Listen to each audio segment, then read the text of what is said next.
Every anniversary, Lorraine and I take a trip to southern England to visit one of our favorite haunted locations, the Borley Church. This place is utterly haunted, and a demonic spirit from the castle latched itself to Lorraine to some extent. After visiting this church for the first time, Lorraine had sightings of a nun, even in our own house.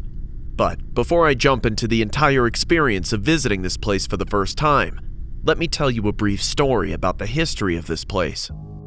Borley Church is the parish church in Borley, Essex. The history of the church can be dated to the 11th century. Since that time, the story of the Borley nun has become infamous. The story goes like this. There was a nun who fell in love with a monk from a nearby monastery. Soon, their affair got discovered by the other members of the church. As a punishment for their sin, the monk was executed. His head was cut off.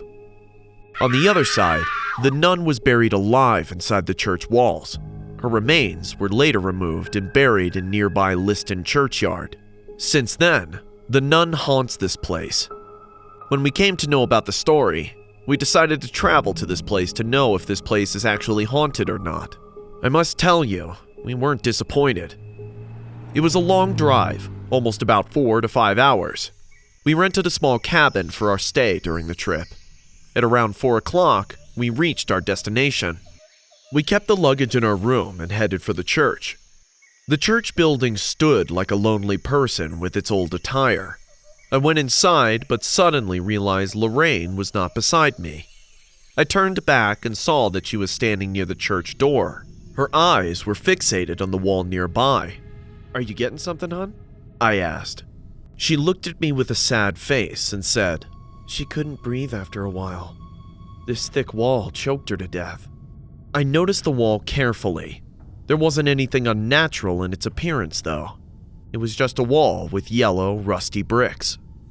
"Let's go," Lorraine said, and started to walk inside. We met the father of the church.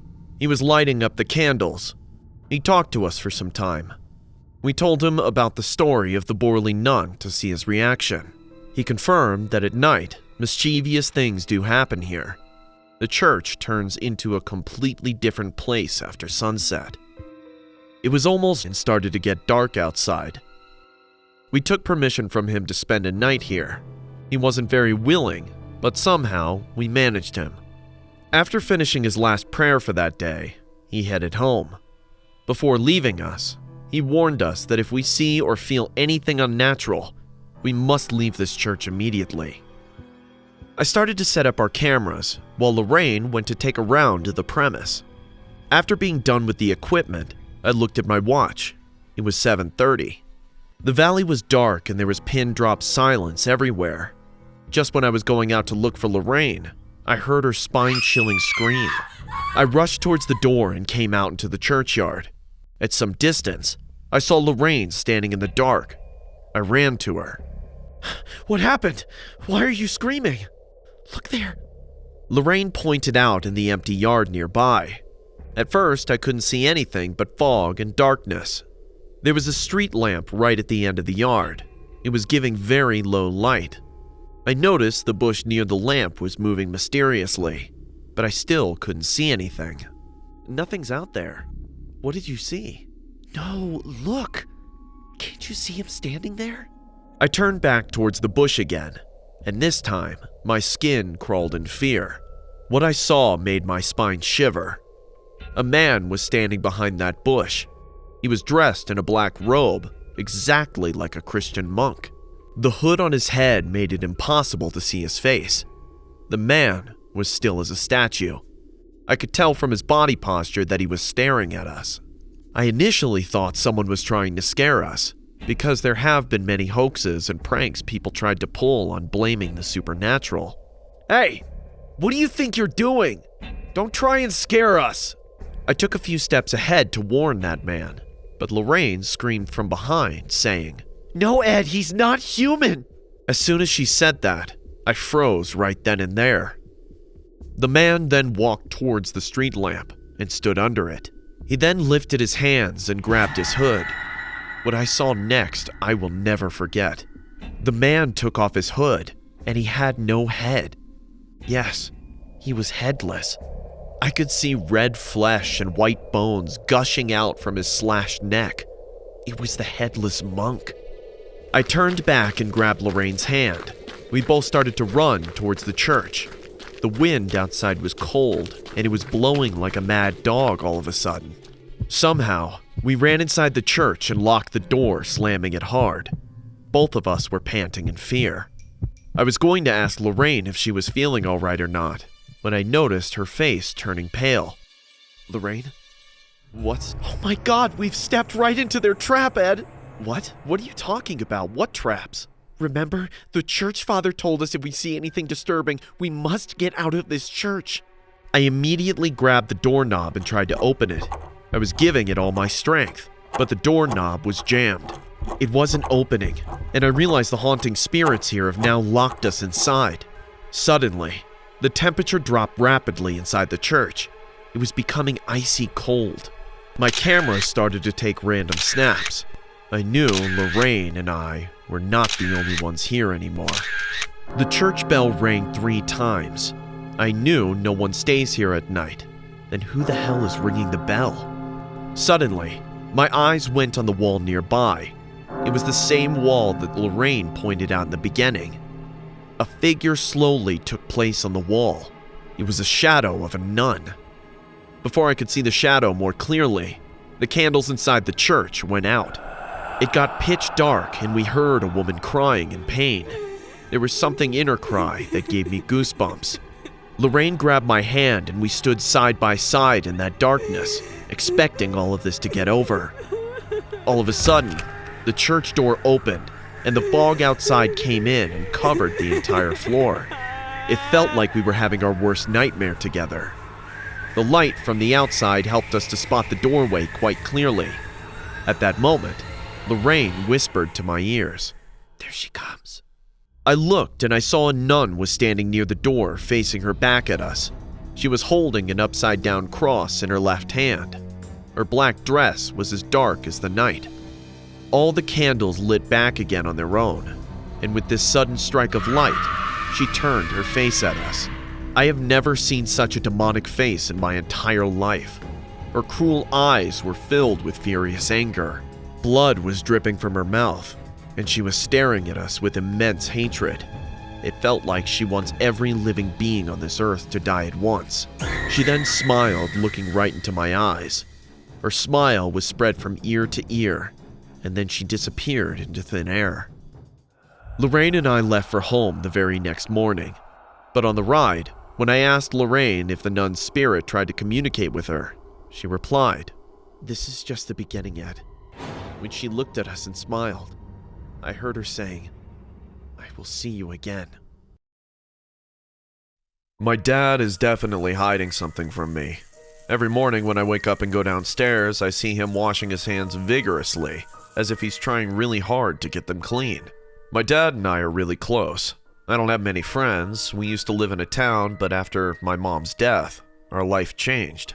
I tried to socialize to distract my mind from this unfortunate event, but everyone I made friends with either disappeared or died under mysterious circumstances. After that, my dad bought this new house on the outskirts, and since then it's just been the two of us. I'm now used to this loneliness, because don't know why my dad doesn't take it nicely when I try to talk to others. He even warned me one day that if I try to make contact with others, he'll lock me in my room. But trust me, he's a really nice guy. I know he means no harm to me. He just cares about me too much and doesn't want to lose her darling daughter. But with more time passing, a gut feeling is telling me that he's hiding something very sinister from me. My dad wakes up very early and leaves for his morning walks. He likes nature and jogs almost for an hour.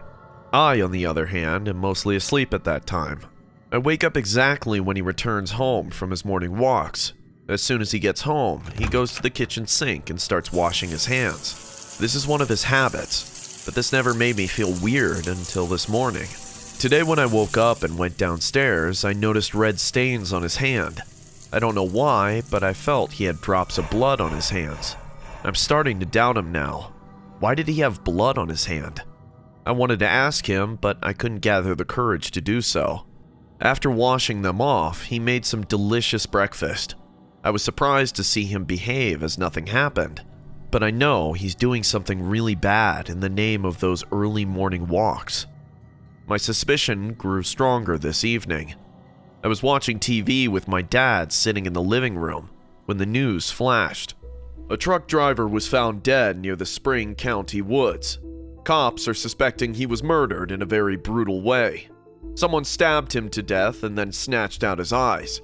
His truck was found at the highway near the woods. The forensic team said that the time of his death falls between 4 to 5 o'clock a.m. No one has the slightest idea why he went to the woods to stop his car at that hour. Did someone lure him into the woods to murder him that way? No one knows yet, but the police department is investigating on. Before I could see the entire news, my dad changed the channel as if it was making him nervous. I don't know what was going on inside his head. I'm starting to become scared of him now. My father didn't go for his morning walk today. I heard sirens of cop cars patrolling this entire area. I don't think my father can harm anyone. And why is he so scared to go out after this murder? I've decided to confront my dad today. The silence is killing me. Dad? You didn't go out for your morning walk today? Nope. But why? What does that have to do with you? Go eat your breakfast. No, I was just thinking it was a bit weird. That's why I asked. What's weird? You missed your morning walk. You never miss your morning walk. Molly, is there something you want to tell me? I noticed his face turning pale as he asked me this question. I don't know why my questions were making him so nervous. His entire behavior was changed after this murder was reported. Dad, I've been meaning to ask you something for a long time now, but I'm scared how you'll react. Are you scared of me, Molly? The way he asked me this, I realized how much my words shocked him. I mean, I am his world. He had made sure I was always under his care and love. I'm sure he could never believe that his loving daughter could ever suspect him. But I knew that I had to confront him now. The time has come because I've had enough.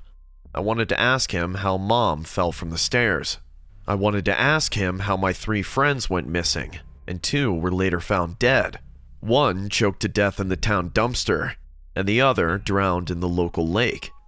I wanted to ask what happened to my other friend. Where is he? Is he alive, or is he dead too? But before I could get all my answers, our doorbell rang. I noticed my dad's eyes getting wider in an unknown fear. He slowly walked to the door and opened it. A man dressed in formal was standing at our doorstep. He had a sharp-looking face with scanning eyes. Hello, sir. I'm Detective Branch. I'm working with the police department. We're interviewing everyone in the area for the gruesome murder of the truck driver. May I ask you some questions? Go to your room. Oh, no. Let her be here, too. Maybe she can also tell us something useful. Come on, young lady. Let's sit down and talk.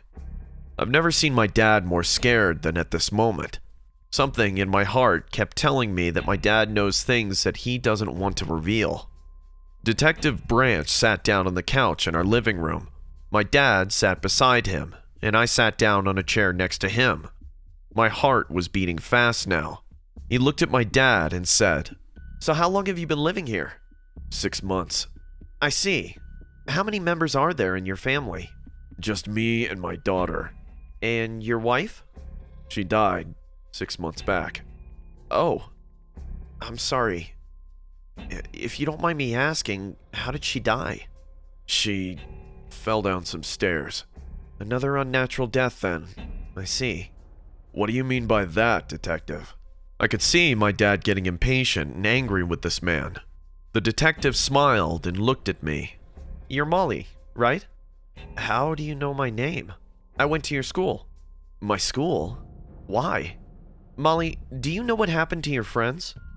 Yeah, they died, and one of them disappeared.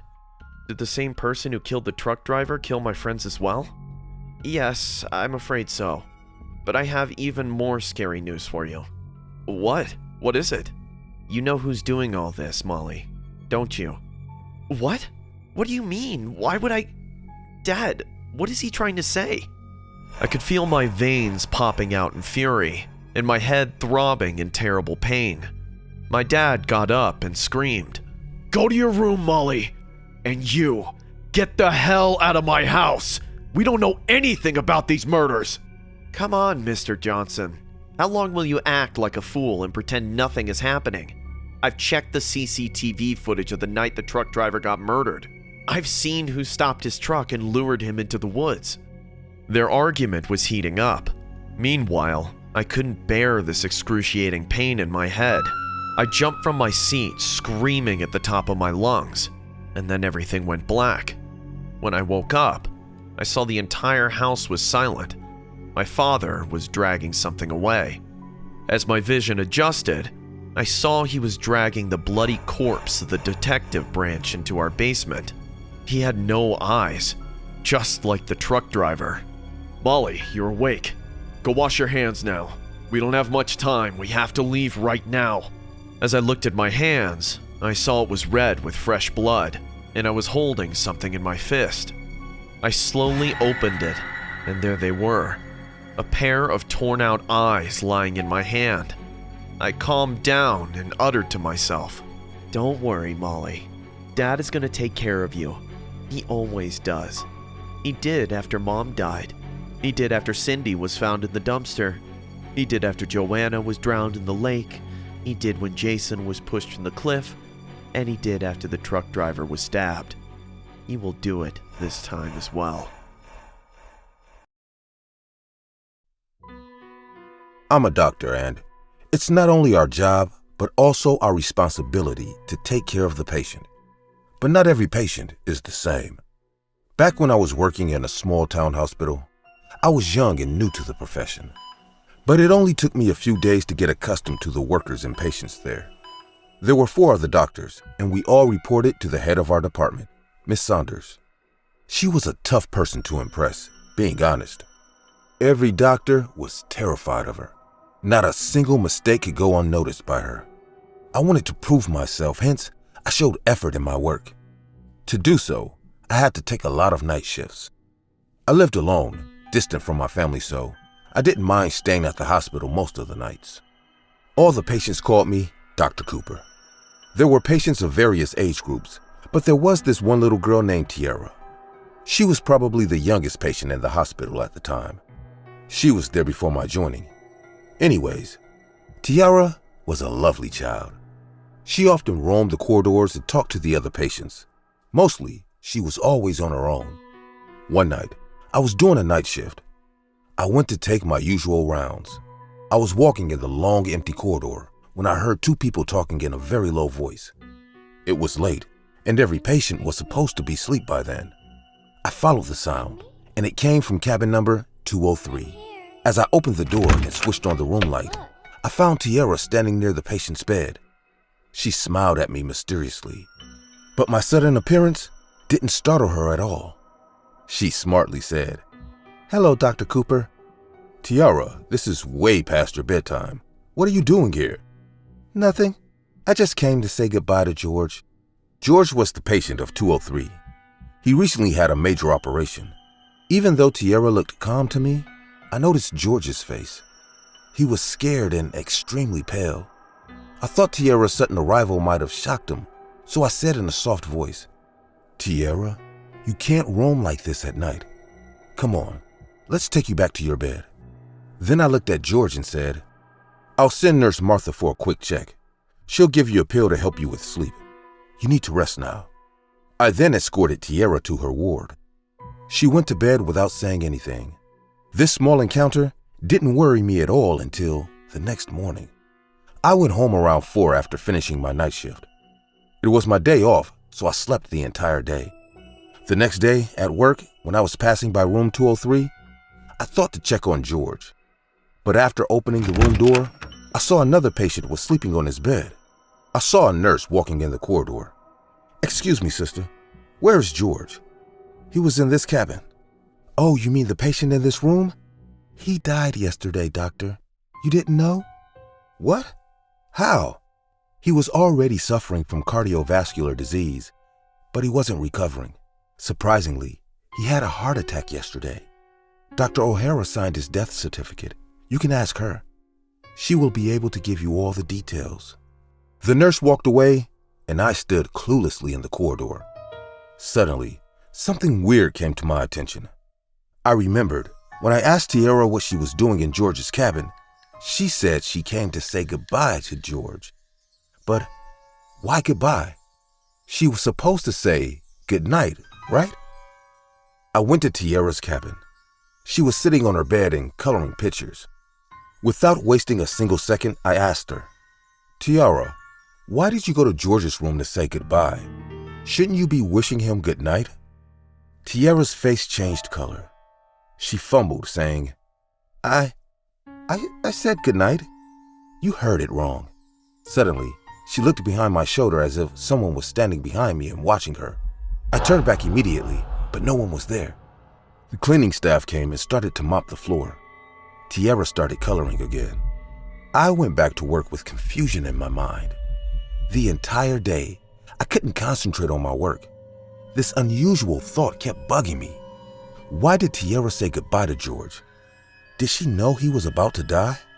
A week passed and I almost forgot about it. One night, I was making my usual rounds. I was walking on the second floor corridor when I saw Tiara come out of room 706 and slowly walk down the stairs.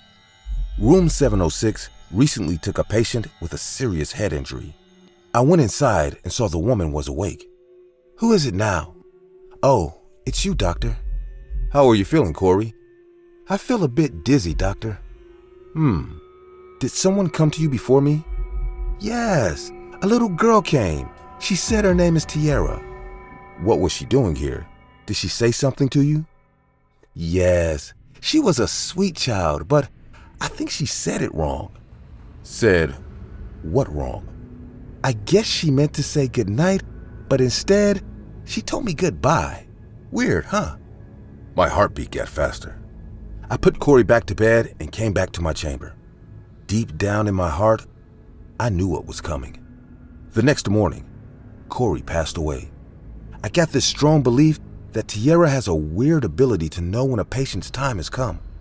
But I couldn't tell anyone about this because no one would believe me. There was nothing I could do because she wasn't harming anyone, just a little girl bidding goodbye to patients whose deaths are near. After 2 more incidents like this, I couldn't keep it in. I went straight to the receptionist, Kathy, and asked her, "How long has Tiara been here?" Kathy looked at me and said, "Who?" "Tiara, the girl in the intensive care ward. Don't you see how she sneaks into the rooms of the patients? I don't know why, but I feel there's something very wrong with this kid." "What are you saying, Dr. Cooper? We don't have any patient named Tiara. No child patient is even admitted to the hospital right now. Are you okay?" What are you saying?"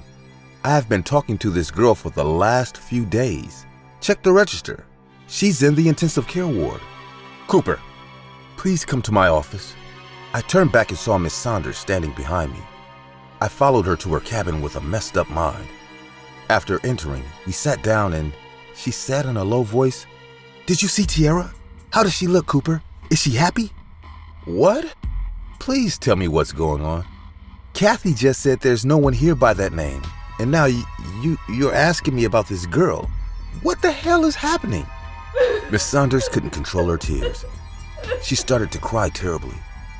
After crying for some time, she looked at me and said, "Tiara's my daughter. The week before you joined here, I brought her to work. Her father was supposed to come and pick her up. I was working while she roamed around the halls playing on her own. She was playing on the stairs and somehow her leg slipped and she fell from 3rd floor to 2nd floor. We admitted her to this hospital due to her immensely critical condition, but she died." I couldn't believe what I just heard. The ground beneath my feet got swept away. I felt my heart stopped. Tiara is dead? Oh my God. I stood in her cabin speechless, horrified. Miss Saunders said, "I saw her at night roaming in these corridors, but I blamed my mind. But now, I think she's still here. You must be the second person to hear her. Can you see her now?" Miss Saunders didn't give me time and switched off the light of the room. "Tell me, Cooper, can you see her now?" I was shit scared that moment, but still, I rolled my eyes around the entire room, and right then, Someone spoke behind my neck. Goodbye, Dr. Cooper.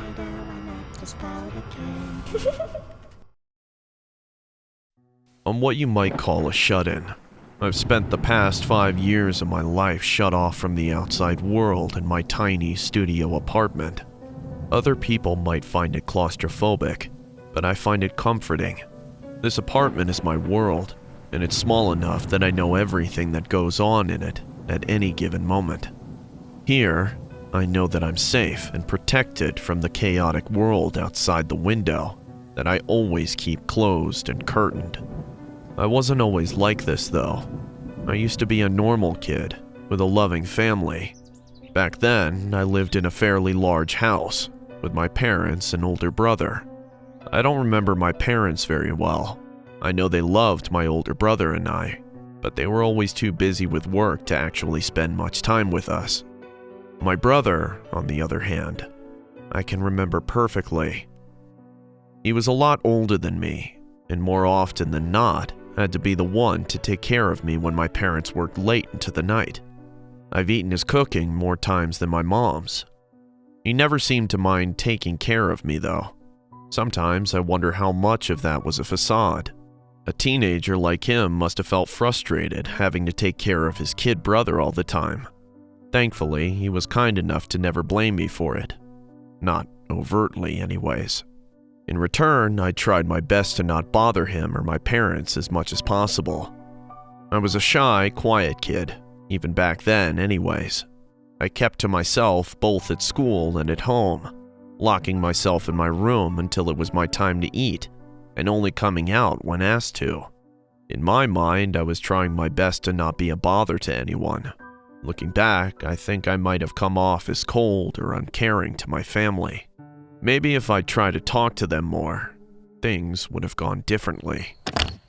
One night, I woke up to the sound of my door handle rattling. I'd made it a habit to lock my doors early, one, out of shyness, and that most likely saved my life. I got out of bed to open the door, thinking that my brother needed something from me. But when I heard the person from the other side bang loudly on the door, I froze in my tracks. My brother was a calm, patient person. He never once raised his voice at me. It wasn't like him to bang on my door like that in the middle of the night. The person on the other side continued to bang on the door, getting louder and louder with every passing second, until I was afraid that it might break. All I could do was curl up in my bed under my blanket. At some point, I fell asleep and woke up the next morning drenched in my own sweat. I tried to convince myself that it was just a dream. Almost succeeded, too. But then I opened the door and stepped into my living room. What I saw there would haunt me for the rest of my life, even though I wasn't able to remember most of it. My court-appointed therapist tells me it's my mind repressing stressful memories that I wasn't mentally equipped enough to process yet. I can still recall some of those things, though. I remember the blood flowing down the wooden floorboards, the metallic smell in the air that reached into the back of my throat to make me gag, the red and blue glare of the police lights as they pulled up to the side of the house to respond to what they thought was a noise complaint. Those bits managed to sneak past the cracks in my psyche. Now, they're pretty much the only thing I can remember about that old life. The repressed memories had extended to memories of my family in general. By the time I was released from the foster system and found my own apartment, I barely remembered anything about my family. Hell, I couldn't even remember my parents' faces at that point anymore. I became a shut-in, living cheaply off money I made doing freelance tech jobs online. Then, one day, I looked in the mirror and saw for the first time just how sad and pathetic I'd gotten, or rather, remained. 18 years old, and I was still the same scared little brat who hid under his blankets all those years. I thought that enough was enough, and that I would overcome my fear. The therapist who I'd been talking to online told me that some gradual exposure therapy could help me overcome my fears. She was talking about my fears of the outside world then. Once I felt I was ready, she intended to take me for a walk outside to get used to the environment. But for once in my life, I wanted to do more that was required of me. I was impatient after years of being trapped by my own mind and wanted to take action while I still felt the determination to do so. That was the biggest mistake of my life. Instead of gradually exposing myself to the outside world to get used to it, I decided to confront my fear of death firsthand, and the only way to do that was to witness it. I logged on to the deep web using a Tor browser and over a dozen security features. I may be a shut-in, but I was also a freelance techie with more than one working brain cell. If I was really going to explore the deep web, I wasn't going to take any risks. I went to several gore sites to see people after accidents or natural disasters. A soldier with his leg torn apart by an explosion, its bits scattered on the dirt around him. The sight of a car crash where the driver had been crushed in their seat, with their entrails spilling out of their eviscerated belly, and a person who'd been struck by lightning that fired their skin into a blackish blue hue with dark, bulging veins beneath them. Some of the people in the pictures I couldn't even tell whether they were dead or alive. It might have been more merciful had they been dead. I wanted to close the browser so many times while browsing that site, but even as the tears filled my eyes alongside memories that I'd been trying to forget, I kept clicking on links and looking at the terrible photos that popped up without averting my gaze. I was determined to let myself not be scared by stuff like that anymore. It seemed like I was doing well. I hadn't curled up on the bed in a panic attack yet, at least. But then I clicked one link titled Family Night Gone Wrong. I wasn't sure what I was expecting it to be about, but I thought it'd just be another gruesome photo. Instead, it redirected me to a video. I knew it couldn't be a live feed though. I had security programs that would block any attempts to sync my computer to another device. I might be a half-mad shut-in, but I'm not an idiot. The video showed the dimly lit living room of a house. Tied and propped up in a sitting position on the couch were a middle-aged man and a woman with duct tape over their mouths. They were both sobbing through their closed mouths, but I could also hear another, younger voice sobbing with them from somewhere off camera. Two men in black ski masks walked into the frame, and each stood behind the man and woman. They both gently rested a hand on the man and woman's shoulder, like they were giving them a reassuring pat after a rough day at work. The effect they had was anything but comforting, though. The man and woman started hyperventilating. The sobbing of the younger voice off screen grew louder. Then, without warning, the masked men's resting hands tightened into a vice-like grip that made the man and woman visibly tense up in pain. The masked men pulled out switchblades from behind their backs, and in one swift motion, slit the throats of the man and woman at the same time. A muffled scream came from off-screen as the man and woman bled to death, unable to make any sound but the faint involuntary wheezing of air squeezing out of their open throat. But that's not what broke me. What made me close the browser was that I saw when the camera panned off of the couch and focused on a teenage boy tied to a living room chair. I recognized that boy. He was my brother. That living room was my living room. The faces of the man and woman on the couch instantly became more familiar to me. They were my parents, and I was watching a recording of what happened in my house the night my life changed forever. I immediately called the police. The new evidence helped reignite the unsolved case of my family's murder. It's the only good thing that came out of my dark web trip. I've given up trying to overcome my fears of the outside world, at least for now. But maybe, just maybe, if the police can catch the men responsible for my family's murder, I'll be able to muster up the courage to go outside again. You can take this story as a cautionary tale, because that one time I took something from someone without asking for permission, it turned my life upside down. I was 8 years old when this happened. I've always been an active kid, hence I got into trouble quite easily. One day I went to play in the city park with my friends. We were playing in the jungle gym. Everyone was trying to hold on as long as they could. I was hanging on it for a long time and out of overconfidence, tried to pull off some stunts. My hands eventually slipped, and I fell on the hard ground, fracturing my leg. I was admitted to the hospital immediately, and that's where I met Sam. Sam was another kid similar to my age. He was really sick and often went to surgeries every 2 days. His parents used to come and cry sitting in front of his bed. Sam never talked to anyone. His bed was right next to mine. Sometimes in the middle of the night, I woke up hearing his heavy breathing. I could tell his health was deteriorating rapidly. One day, Sam fell very sick, and he was taken to the ICU. While he was away, I noticed a bunch of Happy Meal toys under his pillow. I was just a kid and kind of wanted that collection. The next day, I was about to be discharged from the hospital, so I secretly put his collection in my backpack with my other stuff. I was deeply asleep when I felt someone standing near my bed. I saw with my sleepy eyes that it was Sam. I woke up frantically saying, "Hey Sam, you scared me. How long have you been standing there?" He didn't reply to me. There was something different with Sam. His face was pale, and his eyes were like a dead fish. I said again, "So, you've been discharged from the ICU, huh?" "I want my toys back." Now I was all nervous about this awkward confrontation. I knew he would realize after coming back, but I was hoping he would find out after I left the hospital.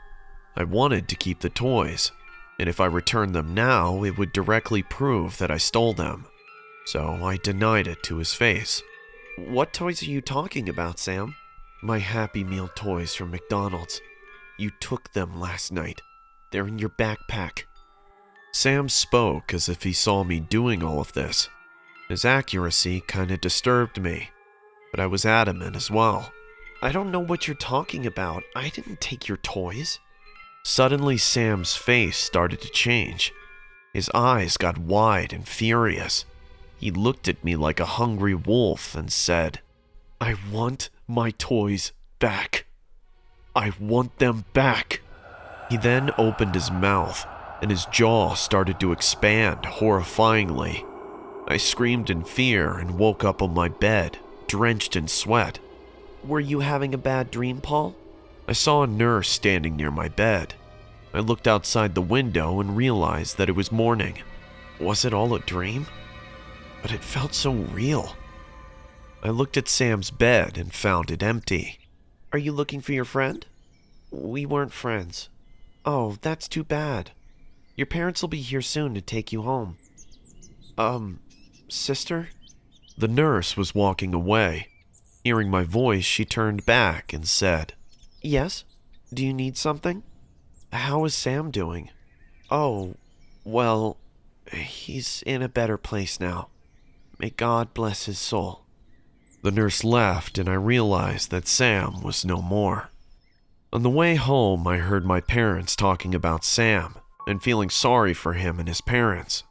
Sam passed away at around 8 o'clock last night. I felt goosebumps thinking I dreamt of a dead boy in the middle of the night. I looked inside my backpack. Sam's Happy Meal toys were still there. I didn't tell anyone about all this. A week passed by and things got back to normal. Every weekend, my parents took me to the mall. We watched a movie and ate junk food.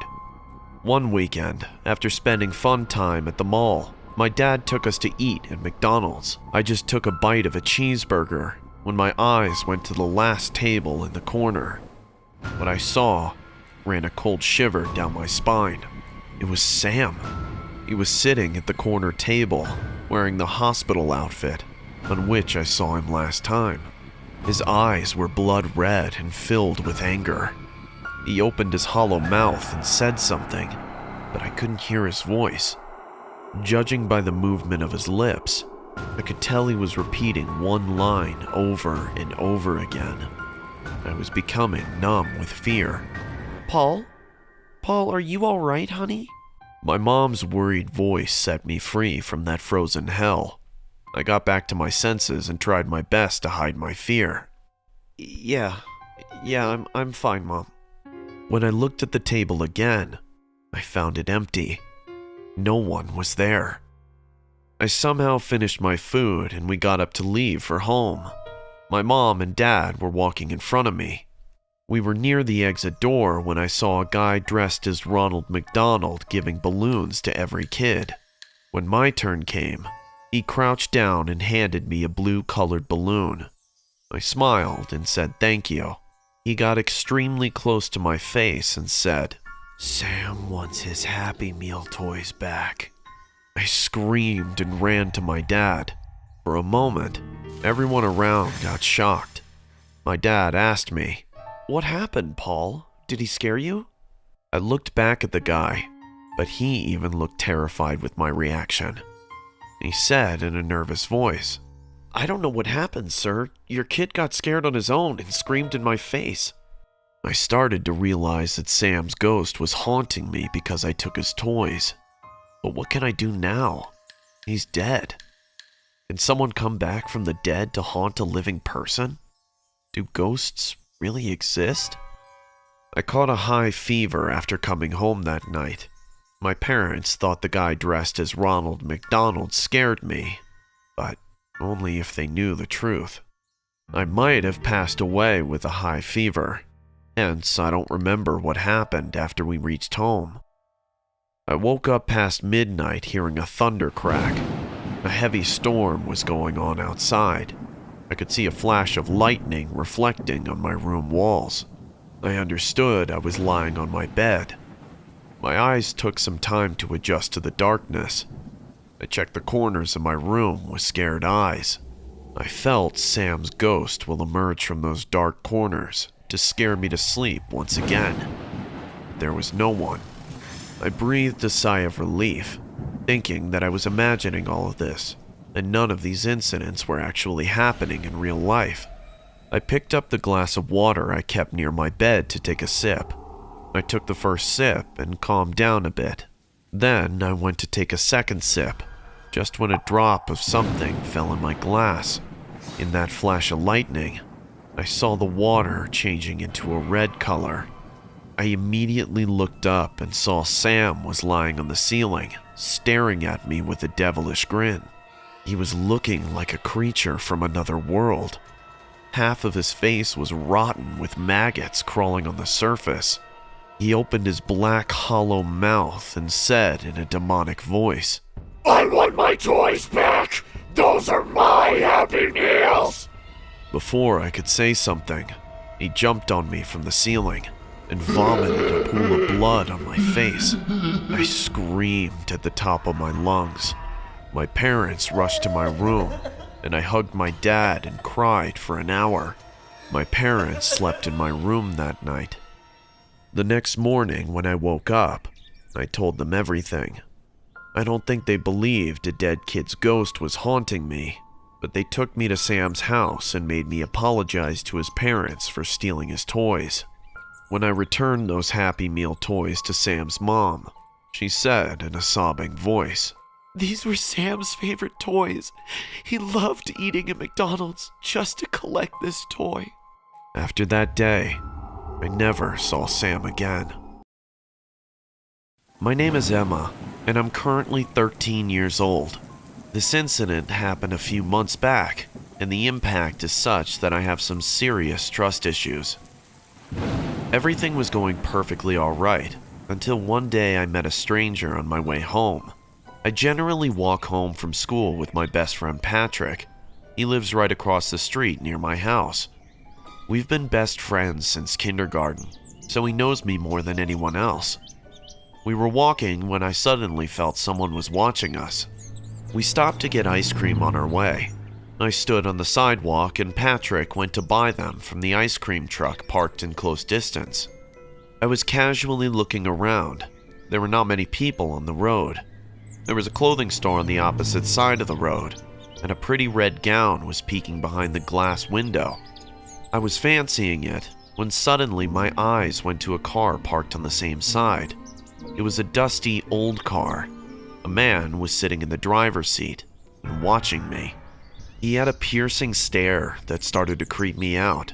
The way he looked, it felt like you could see through me. But what he did next was even more disturbing. He took out his binoculars and started to check me through it. I couldn't stand there anymore and immediately called out Patrick. "Pat, are you done?" "Yeah, here's your chocolate cone." "Okay, cool. Let's go." Without wasting a single second more, I pulled his hand and walked away. I didn't tell him anything about this creep because we all know that there are plenty of people like that in this world. It's best to ignore them. At least, that's what I thought. The next day on my way to school, I saw that man again. This time, he followed me all the way. I knew he couldn't do anything wrong in the broad daylight. I almost ran inside when I saw the school gate. I couldn't concentrate on class the entire day. During lunch, Patrick and I were wandering around the school grounds. "Hey, is everything all right, Emma? You look tense. If I tell you something, will you believe me?" "Of course. What is it?" "You remember that day we stopped to get ice cream on our way home, right?" "Yeah. Why?" "A man has been stalking me since that day. This morning, he followed me to school." "You should tell your parents then." "Right. You know how controlling they are. If I tell them about this creepy stalker, I'll lose the minimum freedom they've given me." "So, what do you want to do?" "I don't know yet, but I have to wait a few days more to be sure about this creepy guy." My parents are control freaks when it comes to leaving their daughter on her own. My dad never lets me go to a sleepover or to a friend's house without getting all the details. The only reason they let me walk home with Patrick is that he's been my friend for a really long time now. Anyways, I didn't want to make a scene risking my freedom without making sure the stranger actually had some purpose. Surprisingly, that day, I didn't see the man on my way home. I came home with a relief that he might have left. I finished dinner and went to sleep with a peaceful mind. I don't exactly remember the time, but I heard a rustling sound outside my room window. I slept in the left bedroom downstairs. At first, I ignored the sound, but slowly the sound grew louder. I got up and slowly walked to my window to peek outside. I slid open the curtain a little bit and saw no one was outside. The streets were completely empty. I blamed it on my hyperactive mind and went back to sleep. I might have closed my eyes for half an hour when I started hearing footsteps inside my room. I opened my sleepy eyes and it took some time to adjust my vision with the darkness inside the room. But as I did, my heart stopped in fear. I saw a man standing near my dressing table and going through my stuff. The window was half open, which implied he got inside from there.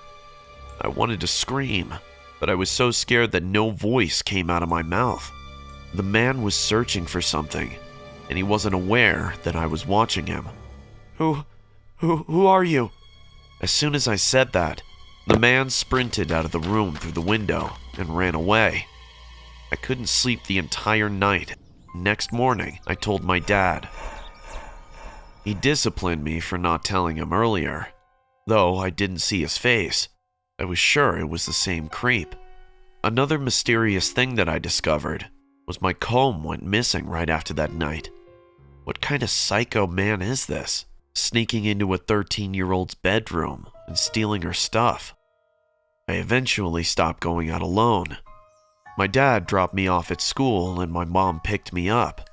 I saw that man following our car several times, but due to my parents' presence, he couldn't come near me or stay longer to stalk my every move like earlier. A week went by and I didn't see that man. This memory was starting to fade away. It was a Saturday night and I went to watch a movie with my parents. I drank a lot of Coke and had to go to the washroom in the middle of the movie. I got up and started to walk down the long corridor of the movie hall. There was no one at that time. I went to the washroom and got inside to do my business. As I was doing my thing, I heard the main washroom door squeaking open. I mean, it's a public toilet, hence anyone can come in. I came out and washed my hands, and suddenly, my eyes went to all the washrooms, and I found that all of them were wide open and empty. My heartbeat got faster, because deep down somewhere, I felt something bad was coming my way. I hurried to the main door to get out, when someone grabbed my hand. I turned back and saw it was that creep. He pressed his one hand on my mouth so that I couldn't scream. He watched me thoroughly and said, "Emma, do not go back to your parents. They aren't your real parents. Cops are standing outside waiting to arrest them. You must believe me. Your real parents have appointed me to find you. I'm a detective. I've been on the search for 4 months now." My hands went numb, and my legs froze on the floor. What the hell was he saying? He then said in a lower voice, "I'm going to remove my hand now, but promise me you won't scream. Just give me a minute to give you the evidence to prove what I'm saying is true." I blinked my eyes, gesturing yes. He then released my hand and gave me a card. "This is my card, Emma. I'm working with the state police."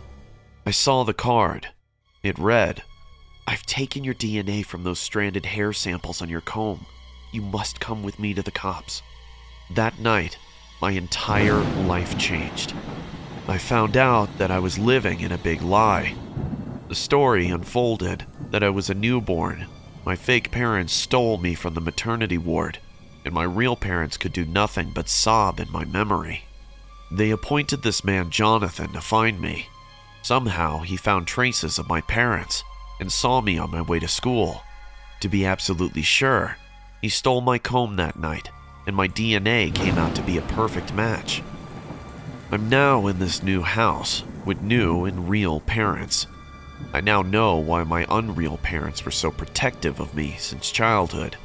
They knew all this time and never told me. I can't just suddenly accept these new parents because the last 13 years I was raised by a pair whom I loved as my parents. Be it fake, but I still called him my dad and her my mom. I can't help but to cry on my fate. I don't know how to cope with this situation. I'm going to see them tomorrow in the state prison. They're standing trial for the charge of abduction, but I have not a single complaint against them. The amount of love and care they showed me can never be erased from my heart. God, what have you done to my life? Thank you so much for coming here. We were waiting for you. Thank you for having us. I'm Ed. This is my wife, Lorraine. Lorraine looked around the property. The moment our car reached near this house, I saw her behavior changed. I could tell from her worried eyes she was feeling something. I'm familiar with this expression on her face. Mr. Donovan was leading us the way. The big 2-storied and wooden house stood like a lone wolf in the middle of nowhere. Dry leaves were all over the ground. "Please, come in." A woman came and held Lorraine's hand. I could see the fear on her face. "I can't thank you enough for coming here. Please help us." Lorraine comforted her, saying, "Mrs. Donovan, that's why we're here. You must calm down and tell me everything." "Yes, come, let's sit." Lorraine and I walked to the living room. The house was really cold. There was a chilling sensation in the air of the house, as if the temperature dropped all of a sudden. We sat down on the couch. Mrs. Donovan sat next to Lorraine, and Mr. Donovan grabbed a chair and sat near the fireplace. I keep turning the heater on, but still, the house temperature remains cold. Lorraine and I exchanged looks, because we knew the reason behind it. Mr. Donovan lit up the fireplace. A maid came and served us hot coffee. I took a sip from the coffee cup and said, "How long have you lived here?" "It's been a few years now, but the incidents have been happening for the past few months. Everything was going well, we were happy here, but all of a sudden our life turned into nightmares." Mrs. Donovan was trying hard to stop her tears. "Can you please tell us how it all started?" Lorraine said. Mrs. Donovan looked at the fireplace. She kept quiet for some time and watched the flames. It was around 3 a.m. in the morning. Heavy rain and thunderstorms were going on outside. Our daughter Patty was sleeping upstairs, and our son Brian's room was right next to hers. I woke up hearing a whispering sound. I searched the living room and the hallway downstairs. At first, I thought maybe Brian was watching TV secretly, but I found the entire downstairs dark and empty. I was going back to my room thinking it was my imagination when I heard footsteps going upstairs. I ran to see who it was, but there was no one. It was just me, standing alone near the stairs amidst the thunder and lightning. I went upstairs to check on my kids. I found Brian in deep sleep in his room. I was about to go inside Patty's room when I heard whispers coming from her. I opened her door and saw she was sitting on her bed. I asked her who she was talking to. She just told me no one, that she woke up to the sound of lightning. I noticed the windows of her room were shut and locked. Just to be sure, I searched her room. I mean, she is young, and I didn't want any boy to sneak into her room in the middle of the night. But there was no one, so I came back to bed. After that night, bizarre things started to happen in this house. What kind of bizarre things? I asked. One day I woke up and went to the washroom to clean my face. I turned on the tap and splashed water on my face, and as soon as I lifted my head and looked in the mirror, I saw... What did you see, Mrs. Donovan? My face and hands were covered with blood. Blood was coming out of the tap instead of water. The entire sink was red and splattered with blood. Mrs. Donovan hid her face into her palms, remembering the fearful memory. Mr. Donovan replied, "We don't know what's happening here. Last week our car tires started to burst out on their own. No matter how many times I changed them, every morning Patty would find a flat tire. Our kids are terrified, and so are we. You see those pictures on the table?"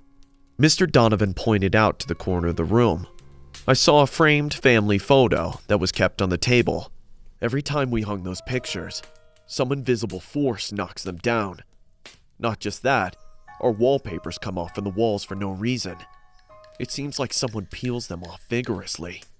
Furniture moves on its own, and now we are even terrified of our daughter. What's wrong with your daughter? Lorraine asked. Mrs. Donovan started sobbing in a low voice. Mr. Donovan looked at her and said in a low voice, "She's changed. Something got into her. Last night we were having dinner. All four of us were sitting at the dining table. Patty was sitting beside me when she suddenly looked up at the ceiling and froze. She was staring at the blank ceiling for no reason. I asked her what it was, but she didn't say anything. She then looked at me and smiled in a very disturbing way. 'What are you smiling at, Patty?' I asked her. What she said still gives me goosebumps. 'Why? What did she tell you?' I spoke. Mr. and Mrs. Donovan exchanged a fearful look. She looked right into my eyes and said, 'You all smell different when you're awake.' For the first time, the silence in the room made my heart skip a beat. Lorraine looked at me and said, 'I can feel an evil presence in this house, Ed. We need to talk with your daughter. Where is your son?' I sent him to stay with my brother for a while. Patty's behavior scared him badly, and we wanted to keep him out of this house. Okay, let's go meet Patty then." We all got up and started to walk upstairs. It's time to meet Patty, for whom we came here for. A humming sound was coming from her room. Mr. Donovan pushed the door, and we saw a young teenage girl lying on a bed and humming mysteriously. Lorraine said in a low voice, Patty, how are you? She got up on her bed and stared at us with her big blank eyes. Lorraine sat close to her and said, Patty, what was that song you were humming? My boyfriend taught me. Your boyfriend? Is he in your school? Nope. He stays with me in this house. Really? How did he get inside? I called him with a Ouija board. He told me I'm the most beautiful girl in the world. We were all shocked to hear this from Patty. Lorraine looked at me with scared eyes. I knew what she was trying to tell me. I got close to Patty and said, Did he tell you his name, Patty? No. I keep asking him, but he never says. What else has he told you? Patty was going to say something when suddenly she looked at the door behind me and froze. What is it, Patty? Is someone standing there? I asked. He doesn't want you here. Can you ask him what he does want? He doesn't want you here. He wants you out of this house. He's saying he wants you all dead. Before we could say anything more, Patty started to scream violently and scratch her face with her nails. It was a horrifying scene to watch a young, healthy girl tearing her skin like this. Oh my God, Patty, stop! Mr. Donovan and I held Patty down in the bed while she kicked and screamed like an animal. Mrs. Donovan burst into tears, screaming in pain. Lorraine took her out of the room immediately. We had no other way than tying Patty's hands to the bed to stop her from hurting herself. Within 5 minutes, Patty calmed down and fell asleep, as if nothing happened. We came out of her room and sat down in the living room. No one talked for a few moments, and then Lorraine spoke. Your daughter must have felt lonely and used that Ouija board out of curiosity. In that process, she invited an evil entity into your house. Now, this demon has latched itself onto her, and all that has been happening to you in his deeds. We must stop this demon before it takes Patty's soul away. Ed, it's time to call Father Jason. We must perform the exorcism today. Father Jason arrived right after sunset. We all walked upstairs. As soon as we entered Patty's room, we saw a horrifying scene. Patty had somehow freed herself and was standing near the window. Patty, are you all right? Father Jason said in a soft voice. She didn't turn back, but her upper body started to bend towards her feet. She looked right at us with blood-red eyes. Mrs. Donovan screamed and ran downstairs in fear. Patty laughed in a demonic voice. That night, Father Jason and I fought the devil with all our power. Patty was extremely violent. We tied her to the bed, but she kept cursing us. I could tell the demon possessed her completely and was reluctant to leave. We chanted our prayers. Pieces of furniture were levitating in the air. A chair came right at me, as if someone threw it to harm me. But we didn't stop. The windows were slamming hard. A gush of wind ravaged the entire room, and the demon and Patty laughed, screamed, but we didn't stop. We had to save this girl. The exorcism went on the whole night. Right after dawn, we saw Patty's body being lifted in the air. It was all happening on its own.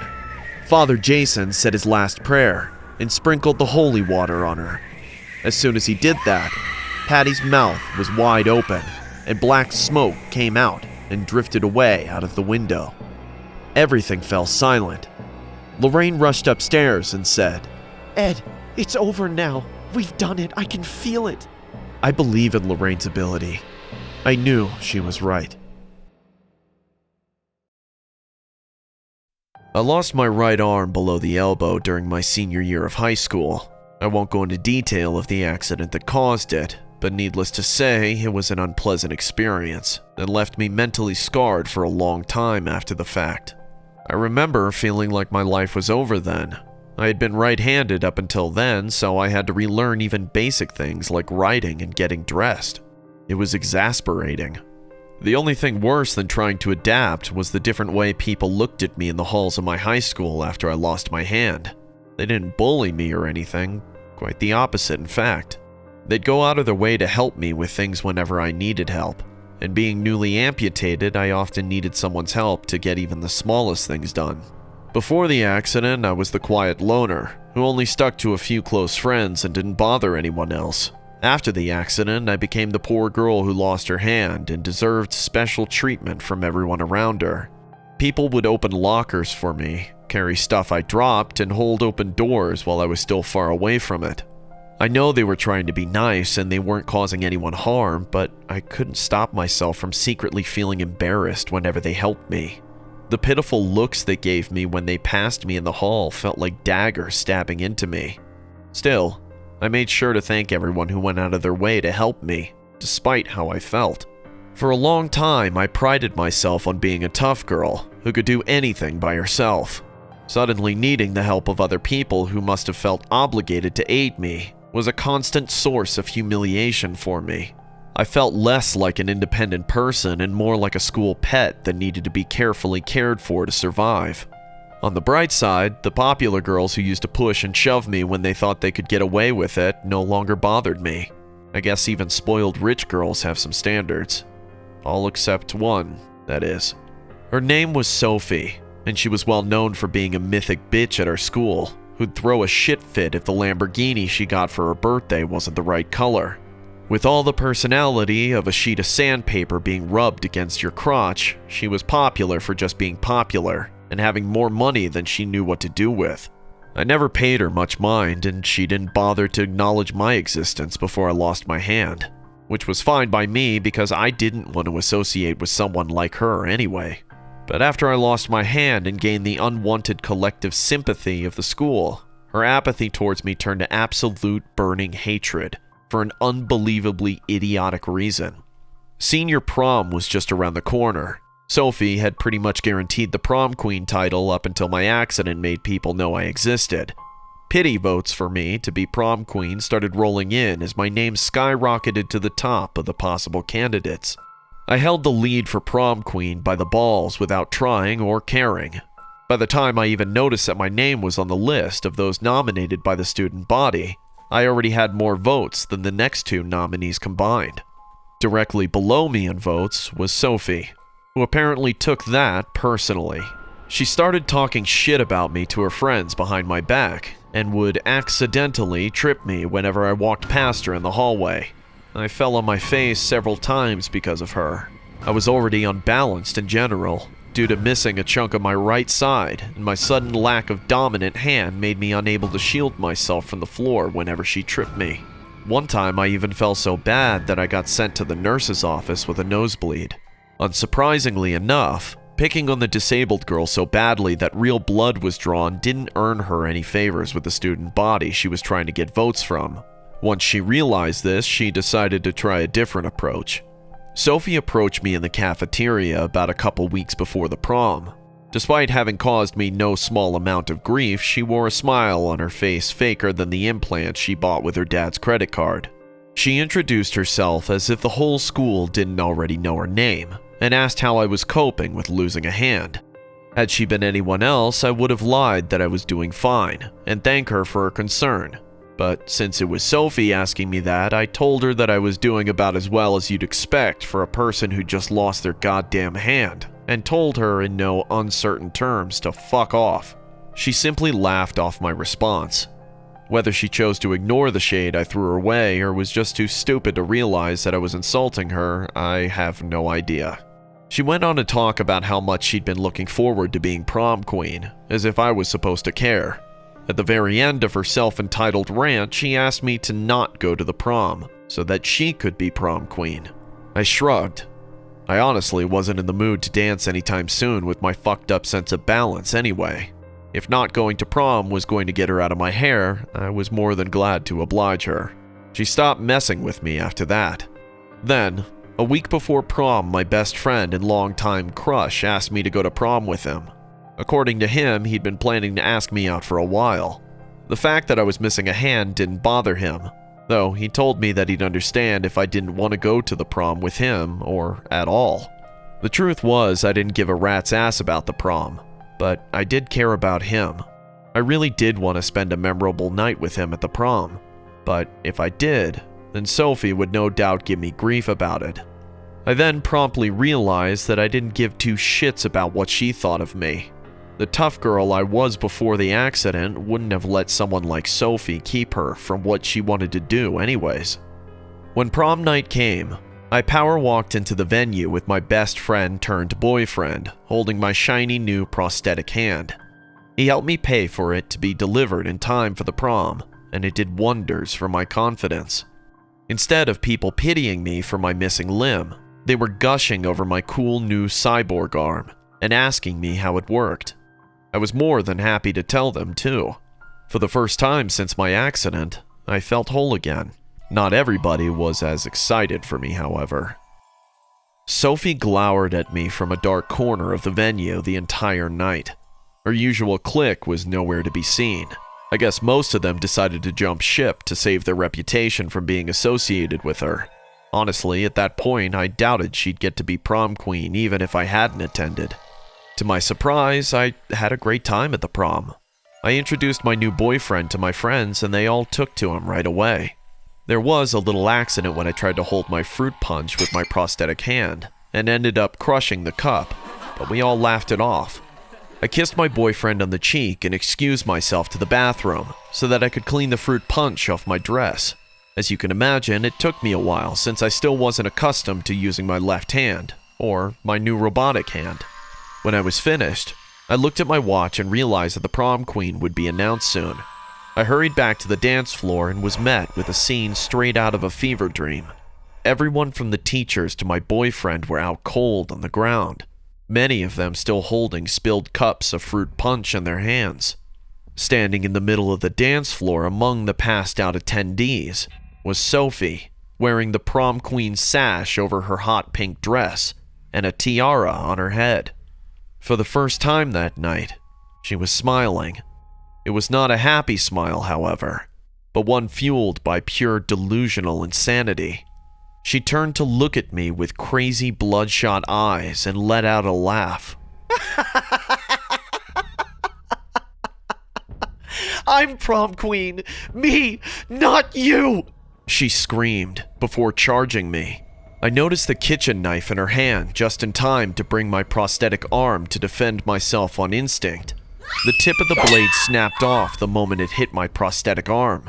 That seemed to surprise her, and I took the opportunity to backhand her with the same prosthetic arm. She dropped to the ground like a sack of potatoes, and I immediately called the police. Police investigation revealed that she'd spiked the fruit punch at the prom and was there waiting for everyone to fall unconscious. I wasn't going to be the only victim that night either, just the first. She revealed in an interview that she had planned on killing everyone who didn't vote for her to be prom queen. To this day, I'm thankful that my boyfriend, now my husband, helped me pay for my prosthetic arm. If I hadn't blocked that knife, I and a lot of other people would have died that night at the hands of a girl who took prom way too seriously. I used to sell organs on the dark web. No, I'm not a murderer.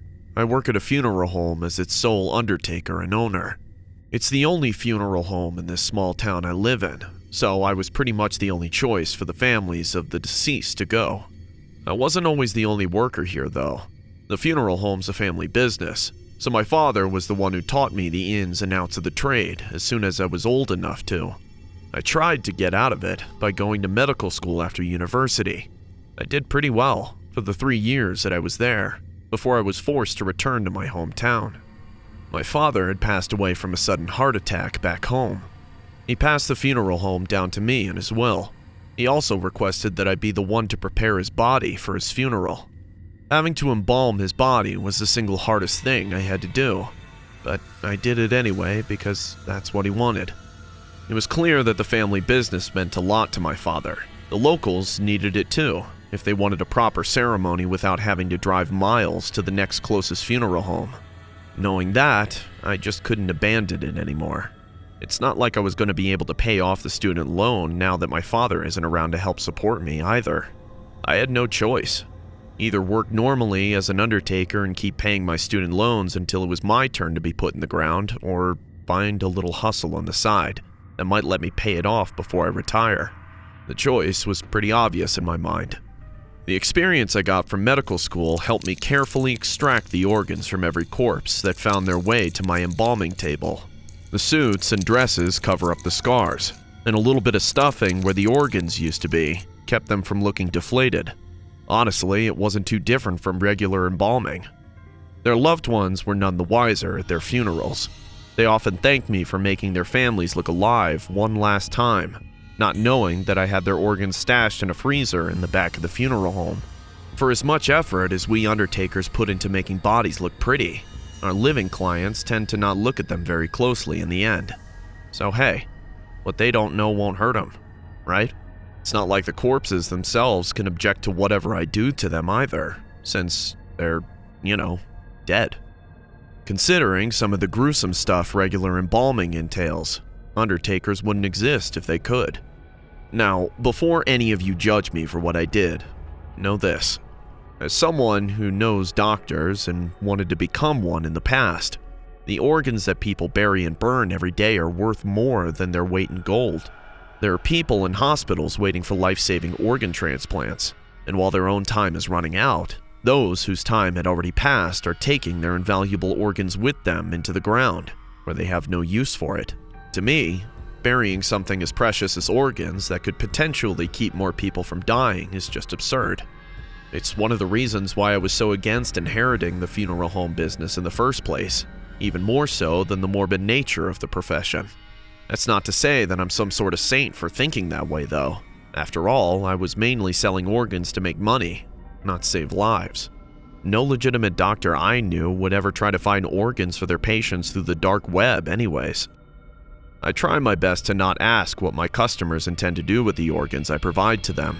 That used to be the case with one of my most frequent recurring customers. For the sake of the story, let's call him Henry. I met Henry when I was just starting out my organ-selling business on the dark web. I had my own little website on the dark web where I could conduct my business. Every time I extracted an organ from a corpse, I would list it on my website with a starting price that people could bid on. Once an organ was sold and paid for with Bitcoin, I'd drive to a secluded spot near the buyer's address, place down a container with the organs inside, and send the coordinates to the buyer before getting the hell out of Dodge.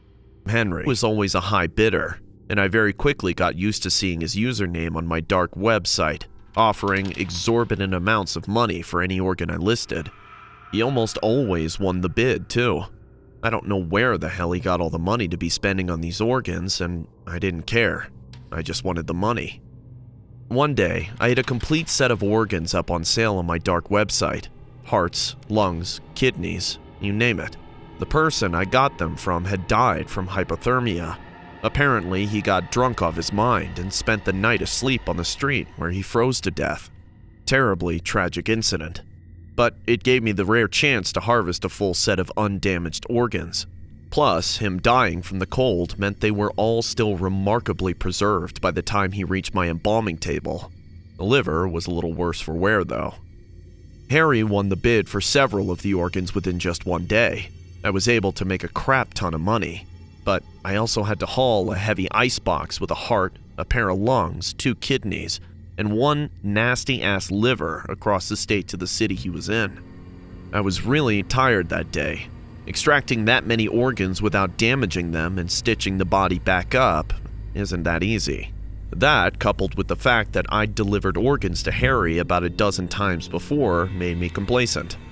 I didn't notice the black car that was tailing me from behind until I was already in a secluded part of the city. When I noticed the car in my rearview mirror, I felt my pulse start to race. I've always been afraid that something like this would happen. I thought that the police might have finally caught on to what I've been doing, but before I panicked, I calmed myself down. It could just be a coincidence. A car that just so happened to be going in the same direction as me. I pulled my car to the side of the road, under the pretense of checking my phone, hoping that they were just a regular car that'll just drive past. Instead, my heart leapt into my throat when the car pulled up beside me. This is it, I thought. They were the cops and are going to arrest me for selling organs on the dark web. But instead of arresting me on sight, the person in the black car rolled down their window. Inside was an average-looking man in a white dress shirt. I kept my window shut, still pretending to be on the phone, when I got a text message on it. It was from Henry, and it simply read, "Look beside you." I realized that the person beside me was my buyer. I was relieved that it wasn't the police, but I didn't want to show my face to a guy who buys organs on the deep web either. I made no move to open the door or roll down the window. I just texted him back asking if he was the guy in the car beside me. He confirmed my suspicion and told me to roll down the window so that we could talk. I didn't budge. I just told him that we can discuss whatever he wants to discuss through text. I also asked him how the hell he knew where I was in the first place. I could hear him chuckle in his car when he read my message, and texted back that he had his ways. I could only assume that he must be tracing me by my phone somehow. He asked me how I got my organs, to which I replied that it was none of his concern. I saw him frown through the car's open window. Then he asked me if he could be there when I acquired the organs.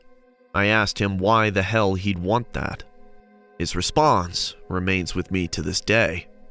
He texted me that he always wanted to try making sashimi, and that the meat needed to be extra fresh for that. I realized with horror that all this time he'd been buying the organs I sold to eat them. When I looked at him again through the closed car window, he was smiling in my direction with a toothy grin and wide, crazed eyes. I hit the gas and got the hell out of there as soon as possible.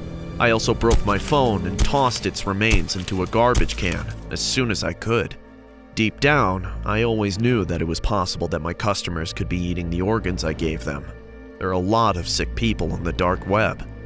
But there's a difference between knowing there are cannibals out there and coming face to face with one yourself. I no longer sell organs on the dark web. Instead, I encourage my living clients to willingly donate their loved ones' organs. Maybe by doing that, I can make up for all the disgusting things I've enabled on the dark web.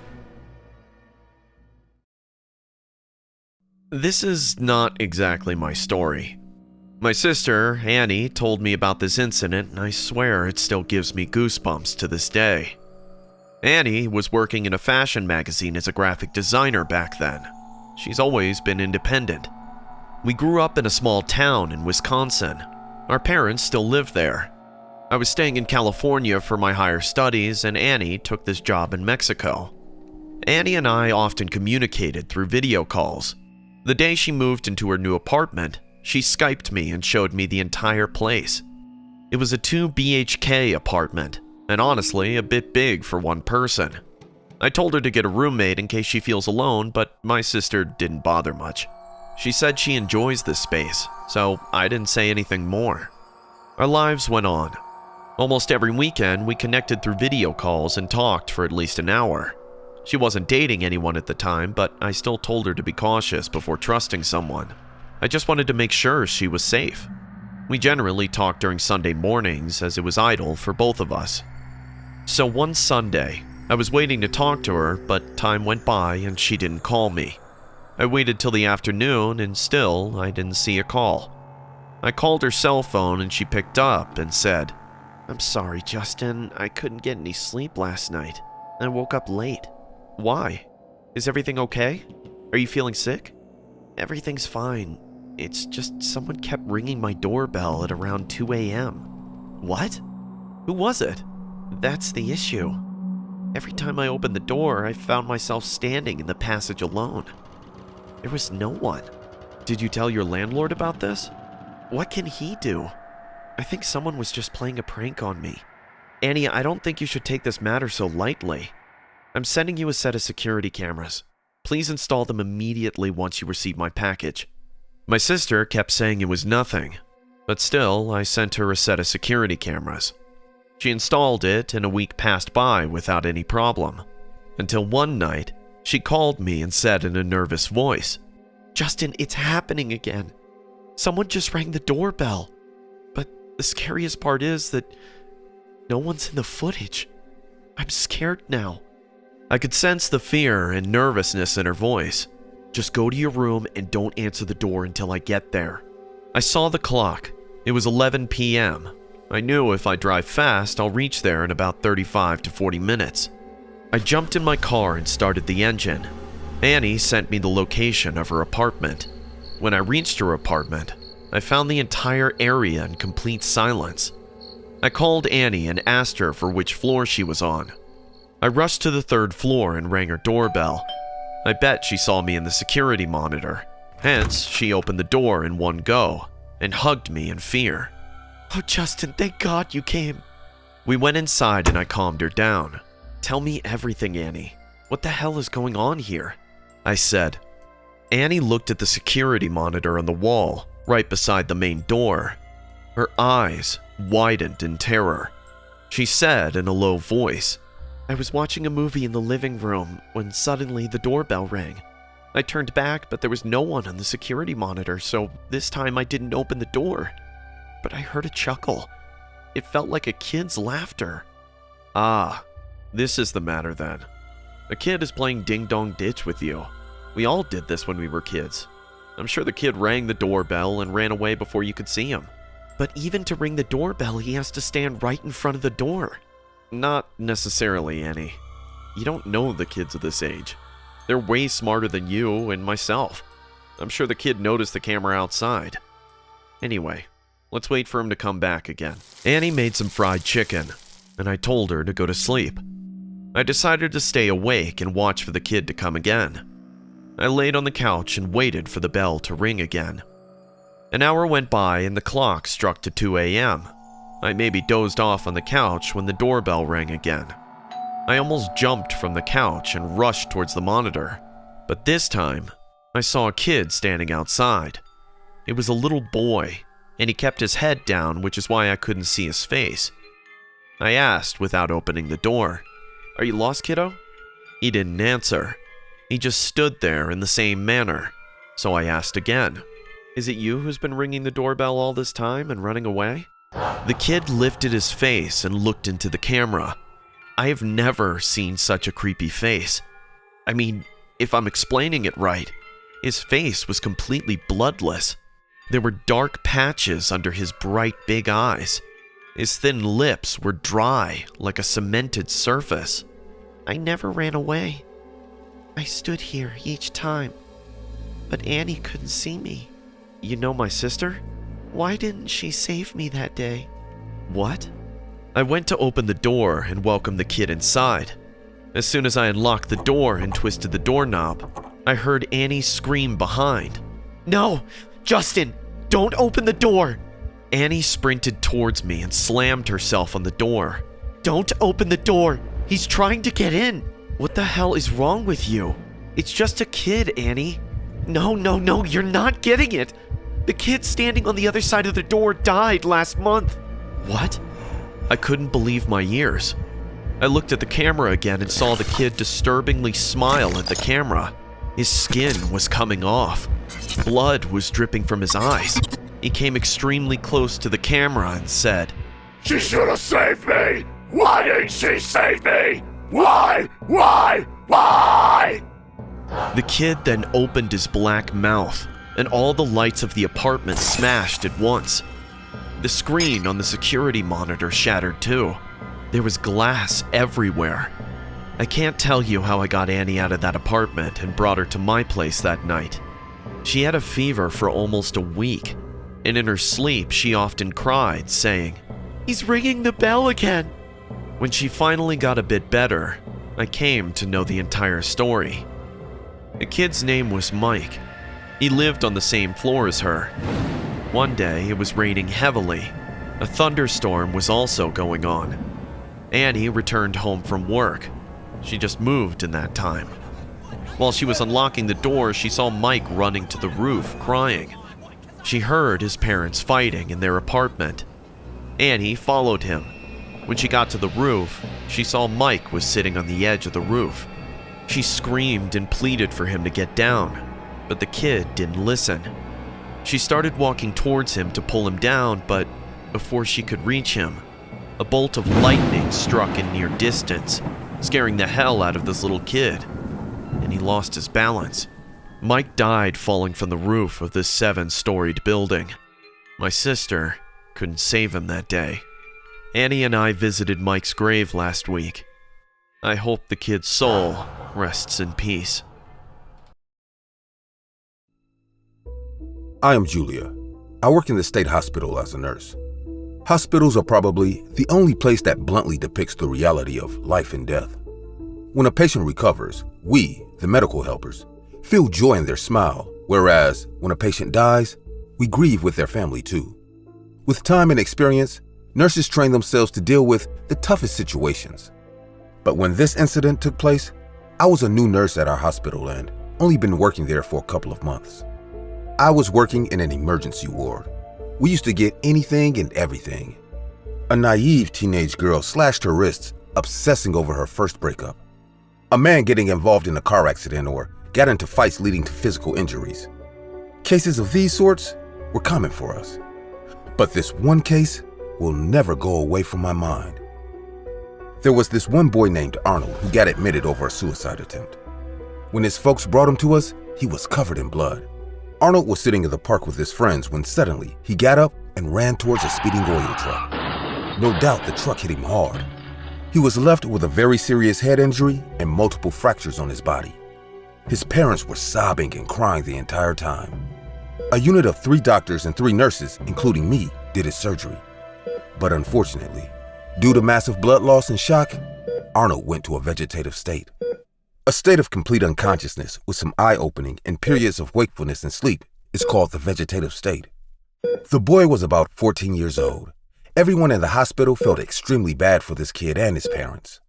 I was assigned to keep a check on him. His body laid on the bed the entire time.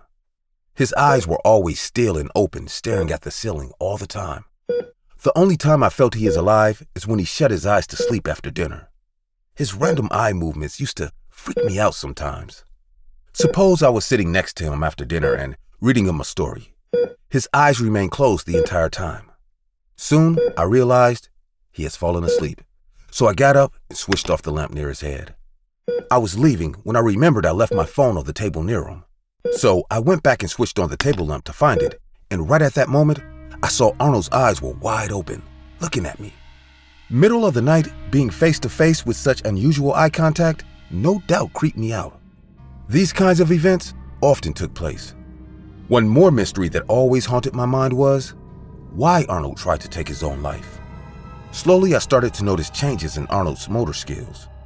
The doctors were really happy to see his speedy recovery. They assured his parents that maybe in some months, Arnold regains his consciousness. His mom came to visit him almost every other day. One day, I was changing his medicine chart when 3 schoolboys, same age as Arnold, entered his cabin with an average height man. He was wearing glasses and formals.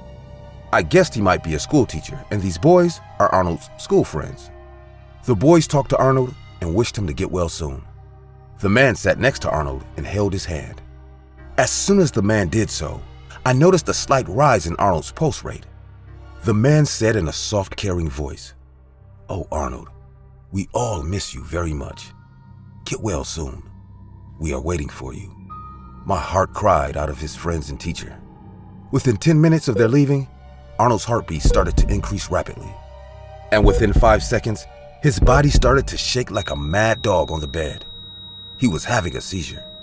Doctors rushed in with medicine and managed the situation. The entire night, I sat in his cabin and watched him with wide eyes. We had to stop the visiting hours for a while. One more shock or seizure would have caused a heart attack, so we had to be strict. After a week, we finally let his mom come and visit him. She requested us to let her stay the night in his cabin, even though it was against the rule of the hospital. But seeing the poor mother, that one time, we had to bend the rules. I decided to stay with him too, like always. There was a small couch in his cabin. Miss Palmer sat on it, and I sat on the chair nearby. Around 2:30 a.m. in the morning, I got up to get some coffee. Arnold's eyes were closed. Miss Palmer was also passed out on the couch. I decided not to wake her up. The coffee machine is down the hall. I walked fast and pressed the button of the machine. Hot coffee just started to pour in the cup when I heard a spine-chilling scream. I ran immediately and figured out it was coming from room number 1402, the room where Arnold is admitted. I grasped the doorknob and twisted it to open the door. But no matter how hard I tried, it didn't open. The scream that was coming from inside was of Miss Palmer. She was screaming in terrible pain. "Miss Palmer, why did you lock the door? Open it! What the hell is going on inside?" I couldn't wait and called the doctors immediately. The maintenance staff was called and he unlocked the door with a spare key. As soon as the door got open, we witnessed a vicious sight. Arnold had smashed the window of this 4th floor room with his plastered hand and also beat up his mom vigorously. Miss Palmer was bleeding from her face and nose, but still, she was holding on to Arnold tightly, screaming, "Don't! I won't let you jump! No, Arnold, please!" He was going crazy and throwing her around like a rag doll, trying to get to the window to jump out, saying the obscenest things I've ever heard come out of a teenager's mouth. The doctors ran to him and grabbed him. He was kicking in the air while screaming at the top of his lungs. Another nurse took Miss Palmer away to treat her wounds. For a moment, I forgot to act on this incident and stood like a statue. Julia, come here and help me with the injection. Hearing Dr. Stanley's voice brought me back to my senses. The incident of Arnold waking up from a vegetative state and moving to an extremely violent state left the entire hospital in terror. The doctors of our mental health team were called for his suicidal tendencies. Arnold showed episodes of anger and outrage. We had to keep his hands tied so that he couldn't hurt himself. His injuries were still in a critical stage, which is why we couldn't shift him to a mental institution yet. Cops came, and with the presence of the psychiatrist, did a full interview to dig up why he wants to end his life so desperately. After 4 to 5 sessions, he finally opened up. Arnold claimed that his teacher, Mr. Conan, physically abused him the day before he tried to commit suicide. I couldn't believe this was that same guy who came to visit Arnold that day in the hospital. Now I realize why his pulse increased with that man's presence. The cops eventually arrested Mr. Conan, but the man kept saying he was innocent and that Arnold was the one who persuades him to have relations. But the cops found inappropriate pictures of Arnold taken by his teacher. Arnold testified that Mr. Conan blackmailed him to release the pictures on the internet if he tried to tell anyone. Arnold also said this man abused another boy from his school. The boy named Matthew also testified against Mr. Conan. We all celebrated the day Mr. Conan got imprisoned. After a week more, Arnold got discharged from the unit. His parents were doing the paperwork on the counter while he sat in the wheelchair. I went close to him and said, "You have been a brave boy. Never hurt yourself for someone else, Arnold." He looked at me with a hopeless face. I asked him again, "Hey, you are finally going home to your people. You should smile, dear." He looked at me blankly and said, "Thank you for everything." His father came and took him to the car.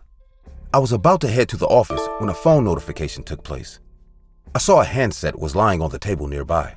I picked up and read a weird text. "I have done what you told me to. The day I heard you blackmailing Mr. Conan to give you grades and nominate you for the scholarship, I knew it was you he was having an affair with. I felt disgusted to fall in love with a guy like you. But we are done now. You have blackmailed me too with my private pictures that you took. I want them back now." Before I could ponder what the hell this meant, I heard a sound behind me. "Sorry, Nurse Julia. Arnold forgot his phone. Can I have it back?" Miss Palmer stretched her hands toward me, and my heart dropped in fear. I handed over the phone to her. She took it and started to walk away. I slowly walked to the exit and noticed Arnold sitting in the back seat and typing on his phone that he just got from his mother. The car engine started, and he looked at me one final time and smiled ear to ear.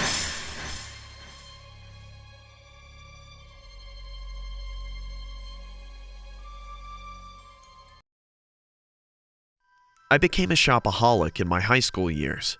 Like most girls my age, I was interested in clothes, boys, and clothes that'll get me noticed by boys.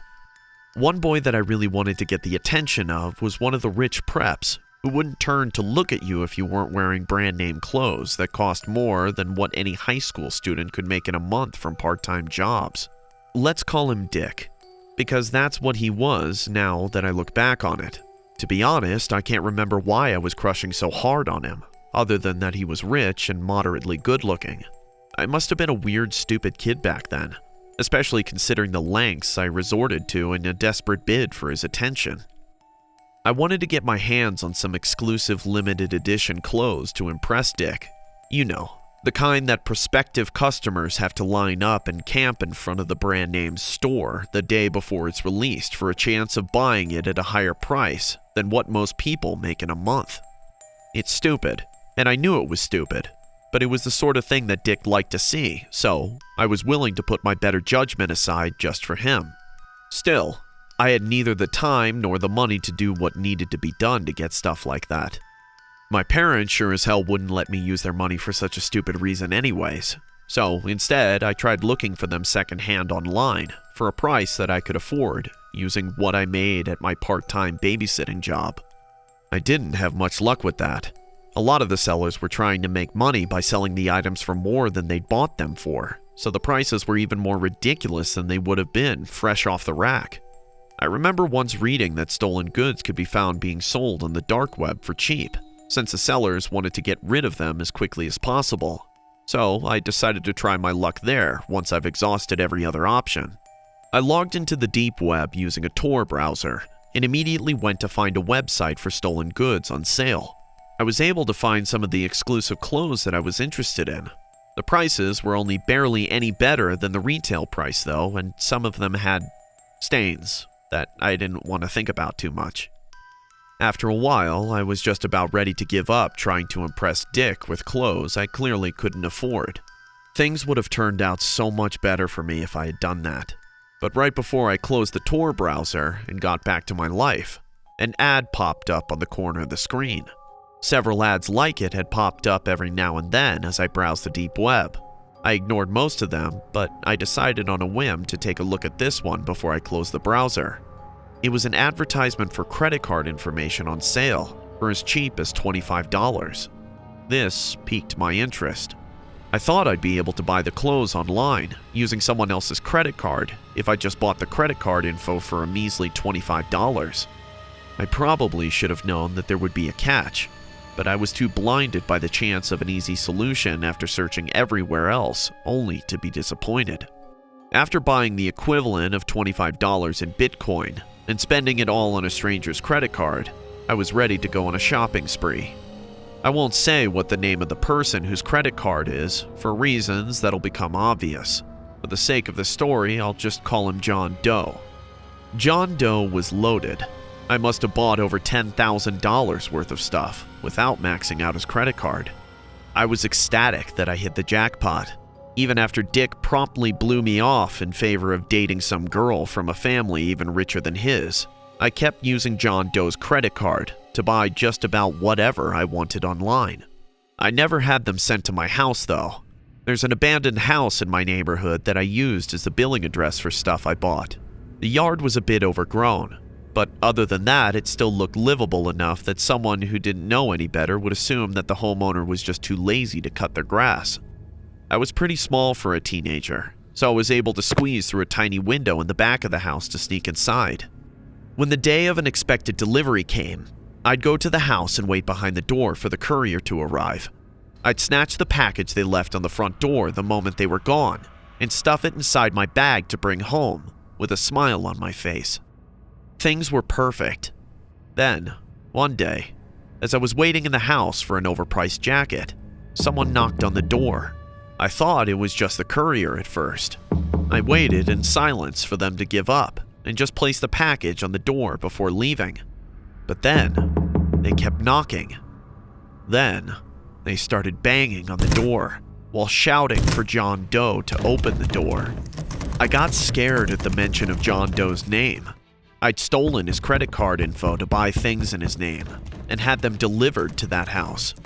Whoever was on the other side must have tracked my transactions made under his name and found the house where the items were being delivered. They thought that I was John Doe, and they did not sound happy with him. As I sat frozen in panic on a dusty couch, trying to figure out what to do, a loud bang rang out from the other side of the front door. A vase in the living room shattered into pieces. Behind where it once stood was a smoking gunshot hole fired through the front door. I immediately booked it out of the house, jumping out of the back window and into the streets. I ran back home as fast as I could, the sound of gunshots fading behind me the further I got from the abandoned house. A few days later, I read on the news that a man by the name of John Doe had died in a hit for stealing money from the mob. I had no way of confirming it, but I knew it was the same John Doe whose credit card I'd been leeching off. I never went back to that abandoned house to receive the jacket I ordered. After what almost happened to me there, I don't think I'll ever return to that house, or the dark web, ever again. Okay. I'll stay here until the file arrives. As soon as I got off the call, I noticed the time. It was 9:30 and I was still stuck in the damned office. I've been working here as a software engineer for the last 2 years. Work pressure in an IT company can be unbearable sometimes. I wanted to go home early today, but see my rotten luck. Now I have to wait until the last file arrives. I went to my cabin and fired up my laptop once again. There's probably no one in the building right now. I looked around. This is not the first time I got stuck in a night shift, though. God knows how long I have to wait now. I started watching some YouTube videos to pass the time, but my eyes were becoming heavy. I slapped my cheek lightly, saying, "Come on, Andrew, wake up." I got up to get some coffee from the cafeteria. As I walked down the empty office space, I understood how chaotic things get here in the morning. I was enjoying the silence to some extent. I reached near the coffee machine and started to pour myself a cup of strong black coffee. While I was doing so, a kiddish idea came to my mind. I took the coffee and walked straight to the security room in the corner of the cafeteria. I swiped my card and got inside. Due to a long night shift, the office gave me this master key, which unlocks each and every door in the building. I have a fascination for the security room. The cameras are still on, and I saw every passage and corridor flaunting on the big screen. I sat in front of it and decided to check the building just to pass the time. I took a sip of the warm coffee and started to go through every camera in this building. The cubicles were empty, and so were the office cabins. I was shifting to another floor, just when I saw the lift on the ground floor opening. Who's coming here at this hour? As soon as the lift door slid, I saw a woman wearing a blue dress walk in. I never saw her, and I was sure she didn't work here, because then I would have known her. She stood in the hallway and took out a cell phone from her purse.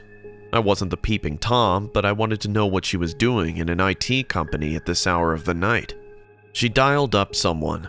I had no doubt she took the elevator from the basement. The parking lot is in the basement. She talked to someone for a few seconds and then stood there waiting. Within 15 minutes, the elevator door opened once again and she got inside. It was clear that someone was in the elevator, and that is the person who she came to meet here. I kept going on each floor to see who these people were. The elevator stopped at the 3rd floor, and the woman came out with my boss. What the hell? My boss, Mr. Newman, left early today. Everybody knows today is his anniversary party. What is he doing here at this hour? And who is that woman? I kept following them through the camera. They walked past the corridor and went to his cabin. They came near the cabin door and exchanged a kiss. Then, my boss took her inside his cabin and closed the door. My eyes were fixed on my boss's cabin, but there was no way I could see inside. I soon realized that Mr. Newman was having an affair with this lady. What a guy, ditching his wife on their anniversary to make out with another woman in his very own office. I took him as a person of good character, but after seeing these things, I felt bad for his wife. The respect I had for Mr. Newman was crushed. I thought they would make out for some time and leave eventually, so I shifted to another floor. But curiosity can get us in trouble, and I realized it that night. After fooling around for 10 to 15 minutes, I couldn't stop myself but to get back to the camera outside his cabin. But now, there came a change in scenario. The woman was standing near the cabin door. Due to the transparent glass door, I could see her. Also, she was standing right behind the door, which is why the security camera could capture her. I could tell from her body language that she was having a fight with my boss. Suddenly, she pushed the door and came out to leave. Mr. Newman came rushing behind her and started to calm her down. She was screaming and moving her hands in anger, but after some time, she calmed down. Mr. Newman told her something and she hugged him back in joy.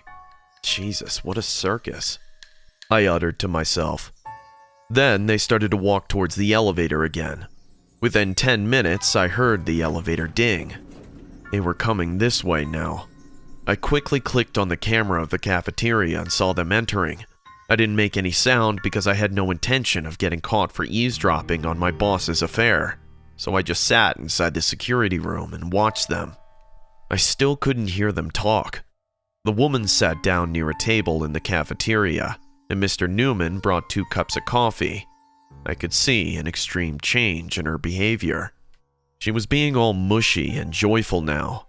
Mr. Newman said something and got up. She nodded her head and concentrated on her coffee. I followed Mr. Newman's every move. I thought he was going to use the washroom, Instead, he sneaked into the kitchen behind the cafeteria. I immediately clicked on the kitchen area, and what I saw scared me to death. Mr. Newman was holding a knife in his hand and looking for something else as well. This guy was planning to murder this woman. I had to do something. I got up immediately and tiptoed towards the cafeteria. The woman was sitting facing her back at me. I went close to her and covered her mouth with my hand before she could scream. "I'm here to save you. Please don't be scared. I'm gonna take my hand off, but you must not scream if you want to leave." She nodded her head and I took my hand off her mouth. She then looked at me with fearful eyes. "Hurry up and come with me. Mr. Newman has a knife with him. He wants to murder you." Her face changed as she couldn't believe me. We got up and turned around. "Where do you think you two are going?" "Mr. Newman, please don't do this. I know what you have behind your back." "What? I'm not doing anything. Mona, don't trust him. Come with me. He's trying to lure you into his trap." "No, Mona, you have to believe me. I saw him going to the kitchen and grab a knife. I've seen your every move since you got into this building. I was there in the security room this whole time." "You skunk. You think you can stop me?" Mr. Newman jumped on me with the knife and stabbed me deep in the shoulder. I fell on the floor in enormous pain, and he kept saying, "I will finish both of you and get rid of your dead bodies before anyone can find you. I am a very powerful man." He then went towards Mona with the knife. She screamed at the top of her lungs. Mr. Newman raised his hand, and I saw the sharp steel shining in the light. But before he could stab her, I grabbed a chair and hit him hard on his head. He passed out on the floor, and blood started to flow underneath his head. I think you can all guess what happened next. Mona called the cops, and I was taken to the hospital by the paramedics. She told the cops how Mr. Newman had an affair with her for the last year, but when she came to know about him being married, she threatened him, saying she'll tell his wife about them. Mr. Newman promised her that he would divorce his wife and get married to her. Had I not watched them through the security cameras, she would have been dead, and her body would have disappeared into thin air.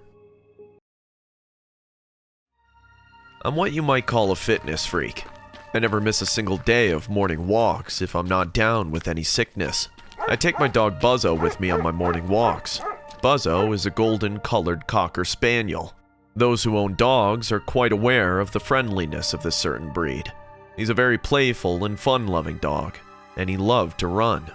Generally, I was used to driving to the city park for a jog, but recently the place started to get really crowded, and I prefer a quiet start to my mornings. So I started to go to another park located on the outskirts of the city. Mostly in the mornings, the park remained completely empty. It was a foggy winter morning when I started from my house at 5:30 a.m. Buzzo was sitting in the back seat and enjoying the highway ride. At around 6, we reached the park. The park was surrounded by wooden fences. Due to poor maintenance, the fence was broken in a few places. At the end of the park, one could see hiking trails leading to deep woods. I parked my car and got down with Buzzo. I took off his leash and we started to run. Needless to say, it was really cold at that time, so we were running as fast as we could. Buzzo and I often ran circles covering the entire park. After 10 minutes of running like that, my body started to warm up. Dark clouds hid the sky. The dense woods standing at the end of the park fascinated me. The ambiance was in complete silence. I could only hear the wind. Surprisingly, not a single bird was chirping that day. It made me feel as if we were the only living thing out there. Buzzo was running in front of me when he suddenly picked up a broken twig and came rushing towards me. He liked to play catch, so I took the twig from his mouth and threw it. "There you go, boy." He ran and picked it up again. We were having a fun time on our own. It was probably the third time I threw the twig, but surprisingly, Buzzo didn't pay attention to that. Instead, he started to bark, looking at the end of the park. "What? What is it, boy?" He was barking, looking at those dense woods. At first, I thought he might have seen some wild animal. I tried to look, but the fog was obstructing my view. I cheered him up to go and get the twig back, but he was reluctant to move from his position. He kept barking as if something out there had threatened his existence. Out of options, I had to walk towards the end of the park to pick up the twig. As I started walking, Buzzo eventually followed me. I bent to pick it up from the ground when Buzzo started to growl in a very weird way. Now, as I mentioned earlier, he's a very calm and cheerful dog. I've never seen him behave like this. He was growling like he was ready to attack something hiding in the woods. I looked at those woods but didn't see anything. But you know how people say animals can sense danger way before humans. I wish I had returned home right that moment, taking this hint from Buzzo, but unfortunately I didn't, and I still regret that decision. I was going to ignore this when suddenly I heard footsteps coming from the woods. It felt like someone was walking on dry leaves. Buzzo barked one more time, and I thought there might be a coyote or a deer in the woods. Shut up, Buzzo. There's nothing out there. Come on, let's run 2 more laps and then we'll go home. I started to run again. The more I ran, I heard Buzzo barking constantly. I thought he would catch up eventually, so I didn't look back. Buzzo's bark started to fade away, and after some point, he stopped. Last lap, boy, I said, and increased my speed, thinking Buzzo will chase me. He liked to play with me this way, so I was expecting him to run ahead, but that didn't happen. I stopped and turned back. I found myself standing in that foggy park alone. Buzzo was nowhere to be found. Buzzo! Buzzo, where are you, boy? I kept calling him, but I didn't hear a single bark. Something in the back of my mind told me Buzzo was in danger, and right at that moment, I heard a squeaking sound that dogs make when they're in pain. Buzzo! I rushed to the place where I last saw him. The twig that we were playing catch with was lying on the ground in the same untouched manner. I started calling him helplessly while searching the park in a panic-stricken way. Buzzo! Come here, boy! It's time to go home! Buzzo! Buzzo! Suddenly, I heard a dog bark coming from the woods. Buzzo! Thank God! I immediately jumped the fence and started running into the woods. Buzzo! Come, boy! Come on! Again, the bark took place and I got sure Buzzo is hiding somewhere. Maybe he chased a squirrel into these woods. Buzzo! Buzzo! But I froze on the ground. My heart stopped in fear. What I saw next, I will never be able to forget. My beloved Buzzo was lying under a big oak tree. He was dead. Blood was all around him. His golden fur was now vicious red. He was lying dead, drenched in his blood. And his face. Oh my God. I can never wash off the sight from my mind. Someone stomped his small head with a rock. I was standing there like a statue, figuring out how to react when I heard a dog bark right behind me. It was the same bark I heard a few seconds ago, thinking it was Buzzo. But Buzzo's dead. Then who's barking behind me? I slowly turned around. The blood in my veins was turning to ice. I was sweating in fear, just about to cry. As I looked behind me, I saw a scary-looking man standing near a tree and smiling at me. There was something in his grin that made me feel disgusted and terrified at the same time. I felt like someone pushed me into a garbage pit, and all I could see and smell is the rotten dirt around me. The man then stopped grinning and barked like a dog. His bark was so authentic that you could never identify it was coming from a human being. Just then, my eyes went to his hand, and I saw a bloody rock. I had no doubt that he crushed Buzzo's head with that. He then crouched on the ground, sitting like a four-legged animal, and then barked for one last time, and started to run towards me like a dog at full speed. I screamed and ran for my life. I fell on the ground while jumping the fence and hurt my ankle, but somehow I picked myself up and sprinted towards my car. I don't know how I drove home that day. I went to the cops the next day and told them everything. After hearing what happened to me and my poor dog, a cop said, You're not the first person to report about such an incident in that park. We've gotten many complaints from people who went to walk their pet or go for a jog like you, and found them dead in those woods under mysterious circumstances. They all told us a vicious-looking madman killed their pets and chased them like a maniac. Even though we searched the park, we didn't find any suspect. Also, the woods are so deep, it was almost impossible to search the entire area with a well-equipped task force. I knew the cops aren't going to invest much effort into this matter, but every night I wake up in my sleep, seeing the most horrifying dream, where my poor buzzo is lying dead on the ground, covered in blood, and that maniac sitting next to his corpse, eating his raw flesh like a demon from hell.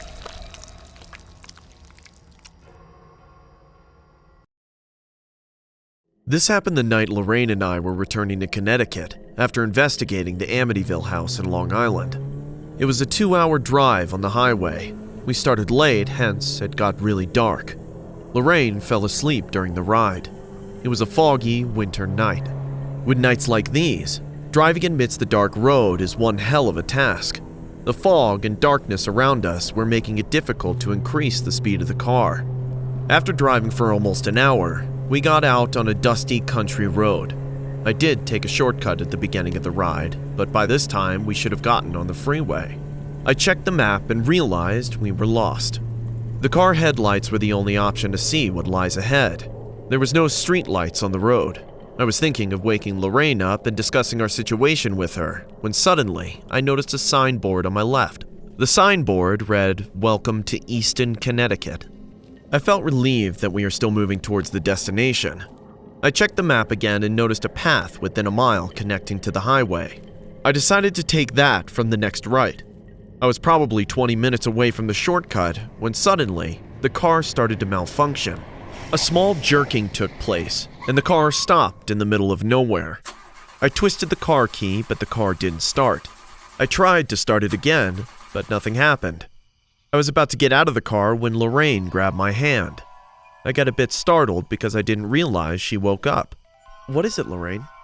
She was looking outside with wide eyes. I noticed a tense look on her face. Her hand was trembling in fear. I immediately understood that she was having a premonition. Is something out there, hon? Lorraine's eyes kept searching here and there. The fog outside started to cover up our car in no time. Lorraine raised her hand and pointed her finger ahead. The ambiance around us got so quiet that I could almost hear Lorraine's heavy breathing. I looked in front of the car, but there was nothing I could see. But I kept staring without blinking once.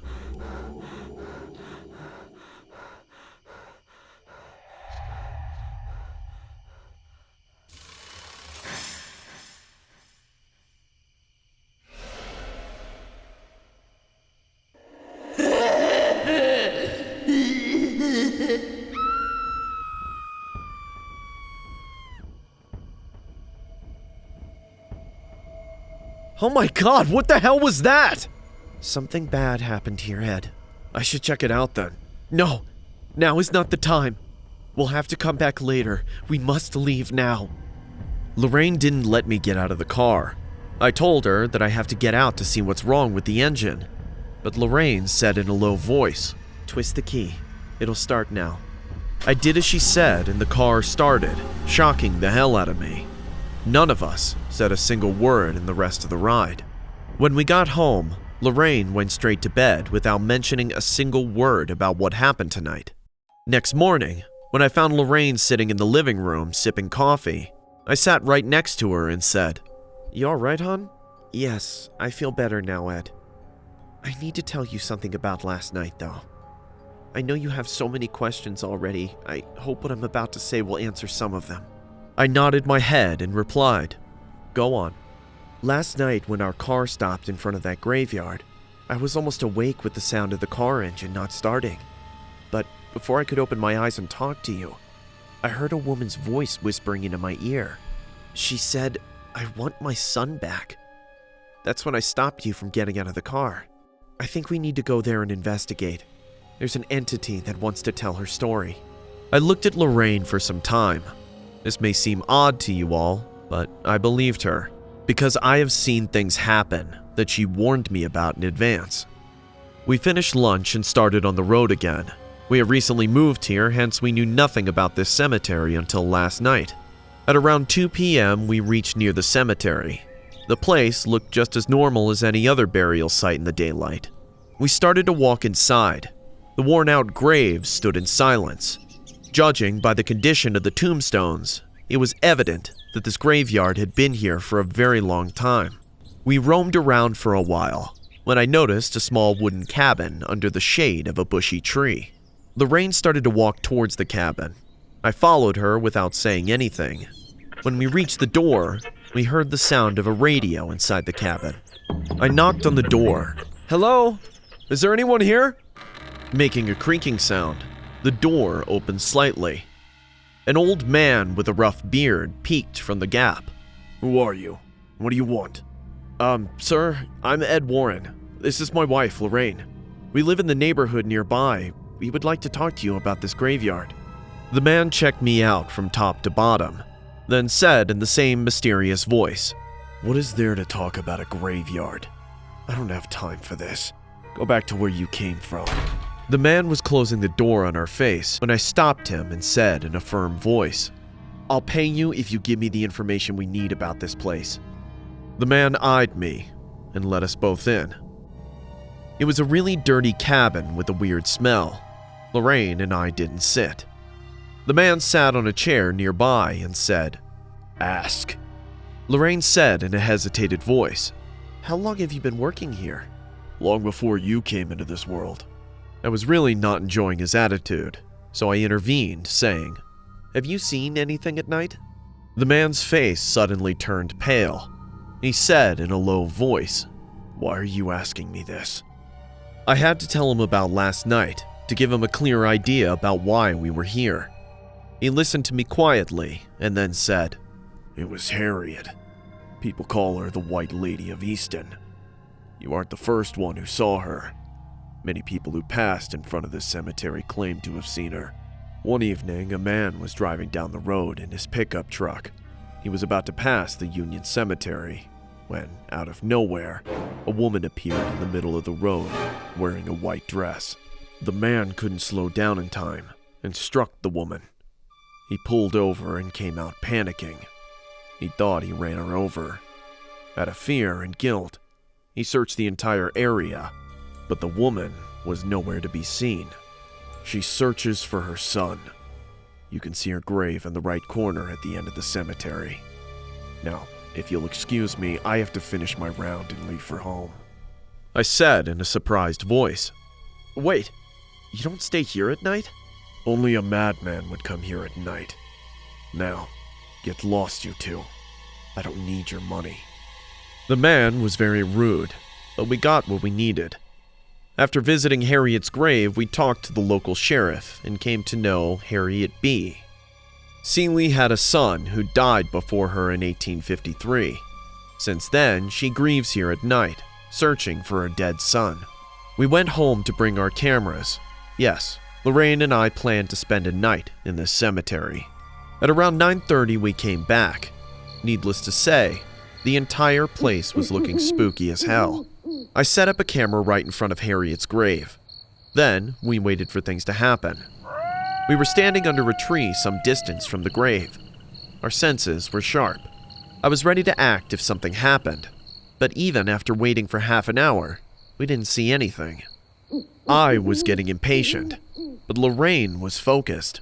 Her eyes were searching everywhere.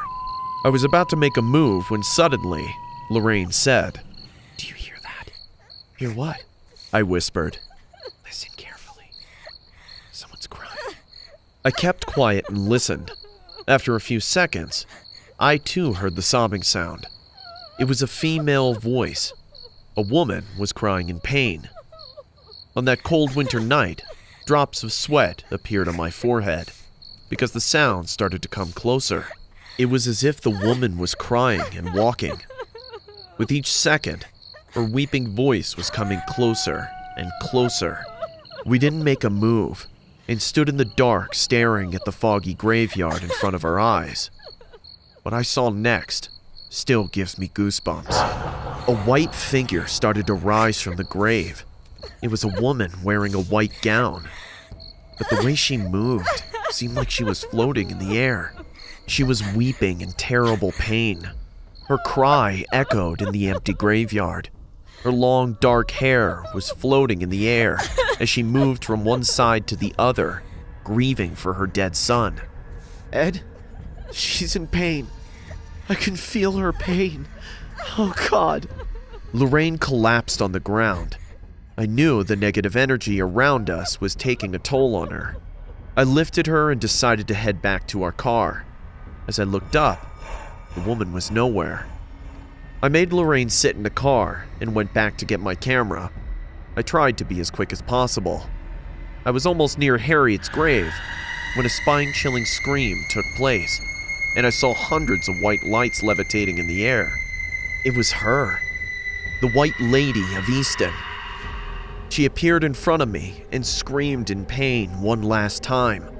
I heard her sobbing voice. I want my son! I want my son! The white figure then faded away in the air.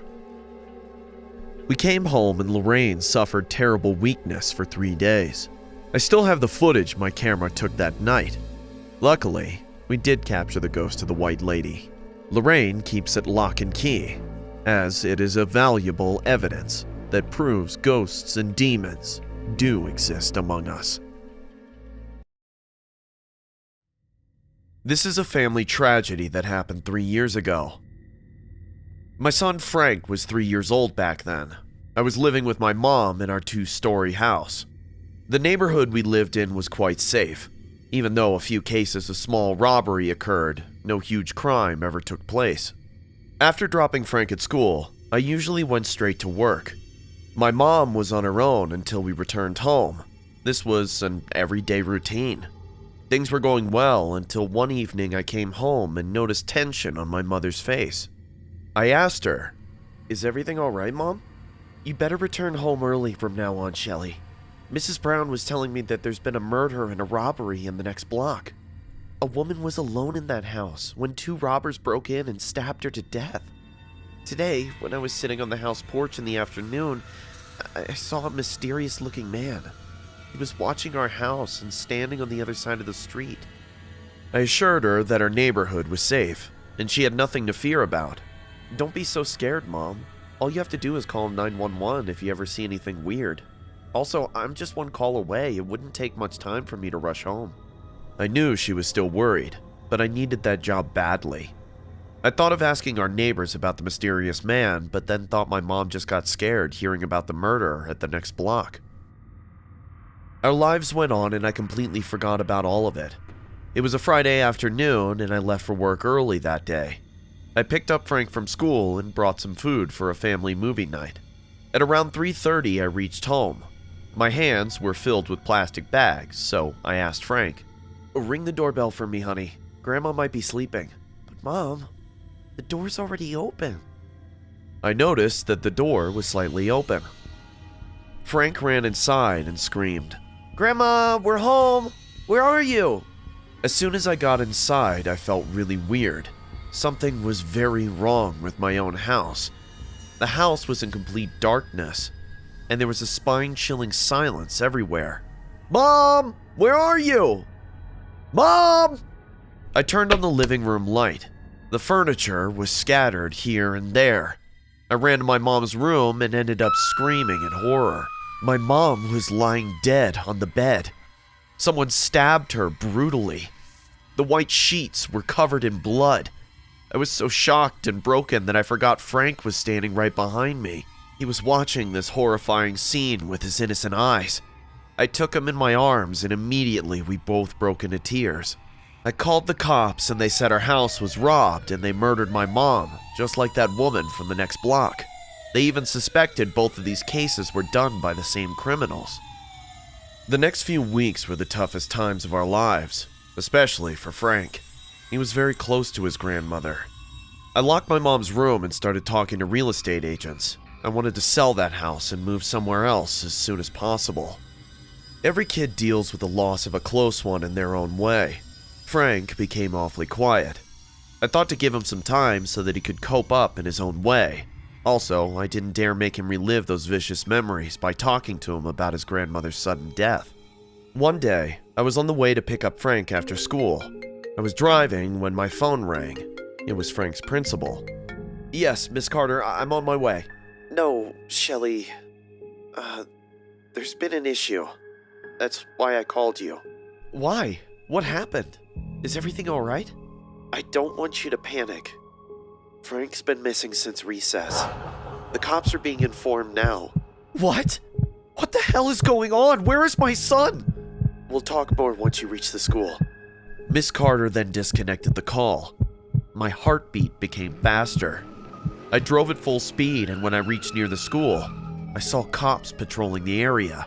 Miss Carter saw my car and came rushing towards me. "Where is Frank? What the hell is going on here?" Shelley, please calm down. The cops are searching the woods behind the school. Our janitor saw him crossing the fence and entering the woods.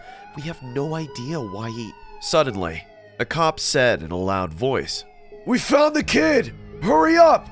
We all ran. I was running like a wild horse. We all followed the cop until we reached near a big tree in the woods.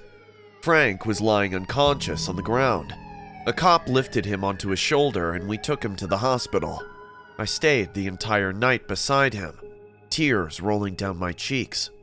I don't remember when I dozed off. Mom? Where am I? I woke up hearing Frank's feeble voice. Oh, my baby, how are you feeling? I'm thirsty. I poured him a glass of water and lifted him into my arms. Frank finished the water in one sip and said, "Where am I?" "You're in the hospital, sweetie." "Frank, why did you go into the woods during lunch break?" "She was calling me." "Who?" "Grandma." Drops of sweat appeared on my forehead. I felt goosebumps on my skin. "Frank, you're scaring me. You know Grandma is no more. Please don't make things up." "But I'm not making it up, Mom. She was standing behind the fence, watching me. I was eating my lunch outside today when our eyes met. She was wearing that blue skirt you gave her. She called me, moving her hand, and started to walk into the woods. I couldn't help but follow her. I said, 'Grandma, is that you?' But you were..." She looked back at me and smiled. She then put her finger on her lips and told me to be quiet. She was walking away and I was following her." I could feel my hands going numb. I had no idea what my son was saying, but the way he spoke, I could feel he wasn't lying at all. I could see the fear in his eyes. "What happened after that?" I said nervously. "We reached near a big tree and Grandma pointed to the ground. She was facing her back at me and all of a sudden my eyes went to her hand. There was blood. Her hands were filled with blood. I got scared and looked at her face and I saw... What? What did you see?" Her insides were hanging out of her body. I don't like her anymore, Mom. I don't want to see her. She scares me." Frank broke into tears. I hugged him tightly and my heart dropped in my stomach. I didn't know what to do. After 2 days of observation, Frank got released from the hospital. I took a week off to care for him, but things didn't stop happening right away. Frank wanted to go back to school. I also didn't want to keep him home. I thought being among friends would take his mind away. But the next day, I received more shocking news. The school held a PTA meeting. After the meeting, I was talking to Miss Carter. Frank was standing right next to me. He was looking behind every now and then. There was a weird tension on his face. I followed his eyes and saw the empty hallway behind us. There was no one. I said in a low voice, "What is it, dear?" "I want to go home, Mom. Let's go home." "But why? I thought you wanted me to meet your friends. They're all waiting outside. Are you feeling sick?" Miss Carter went to attend another parent. I took Frank aside and asked in a low voice, "Frank, what's going on?" Frank looked at the empty hallway once again and whispered in a scared voice, She's doing it again, Mom. I'm scared of her now." My eyes went right to the hallway, but no one was there. Is it Grandma? Uh-huh. What is she doing right now? She's calling me again. I don't know what came to my mind. I grabbed his hand and said in a firm voice, Follow her. I'm with you. I want to see the end of this. Frank started to walk and I followed him silently. We reached near the back door of the school.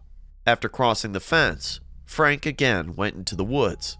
Within some time, we reached under the same big tree where he was found unconscious. He stopped. Frank? What is it? What is she saying now? But Frank was standing, still facing his back to me. I got close to him and touched his shoulder. He turned to me and I saw his eyes were red. His face looked scary. There was a crooked smile on his face that made him look horrifying. What happened next was beyond my imagination. Frank pointed at the ground under the tree and said in my mother's voice, Shelly, tell them to dig here, Shelly. Tell them, now. I don't remember how I came home. Frank doesn't remember anything that happened at that moment either. A day later, the cops dug that area. I didn't tell them about my mom or anything, I just requested them to dig the place up. I told them that Frank saw someone burying something there, which is why he went inside the forest. After digging the ground, the cops found bloody murder weapons hidden underneath. The weapons were used to kill my mother and that other woman. The cops caught the two murderers who were robbing and killing people. Frank told me he saw his grandma one last time.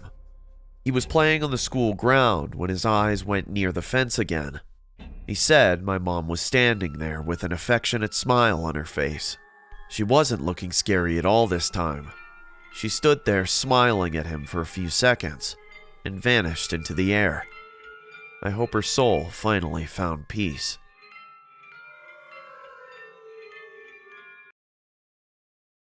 My name's Daniel, and this happened last year during the quarantine phase. I went to study literature at California University, but due to the coronavirus outbreak, our semester was postponed, and we all had to return home. My parents got divorced when I was in high school, so I mostly stayed with my mom in Alabama. My father lives in Australia with his second family, and my mom lives in the UK with her boyfriend, so I had the house to myself. I was accustomed to living alone from quite a young age as my parents used to travel a lot. I called my mom the day I left for home from California. Hey mom, how's everything going there? Oh, Daniel, lockdown is taking place here as well. Are you sure you'll be fine alone? I mean, if you want, you can stay with your friends for a while until I come back. It's alright, Mom. I can take care of myself, and the house as well. My little boy is all grown up. Listen, Danny, the house remained empty for the last year. You might have to clean it. And if you need help, don't hesitate to ask Mr. Clarkson. I told him you would be coming home. I can manage things on my own, Mom. Hey, I have to go now, or I'll miss the flight. I'll see you soon. Bye. I got onto the flight. I was going home after almost 2 years. I was worried about this pandemic, but also excited to be home. It took me about 6 hours to reach home.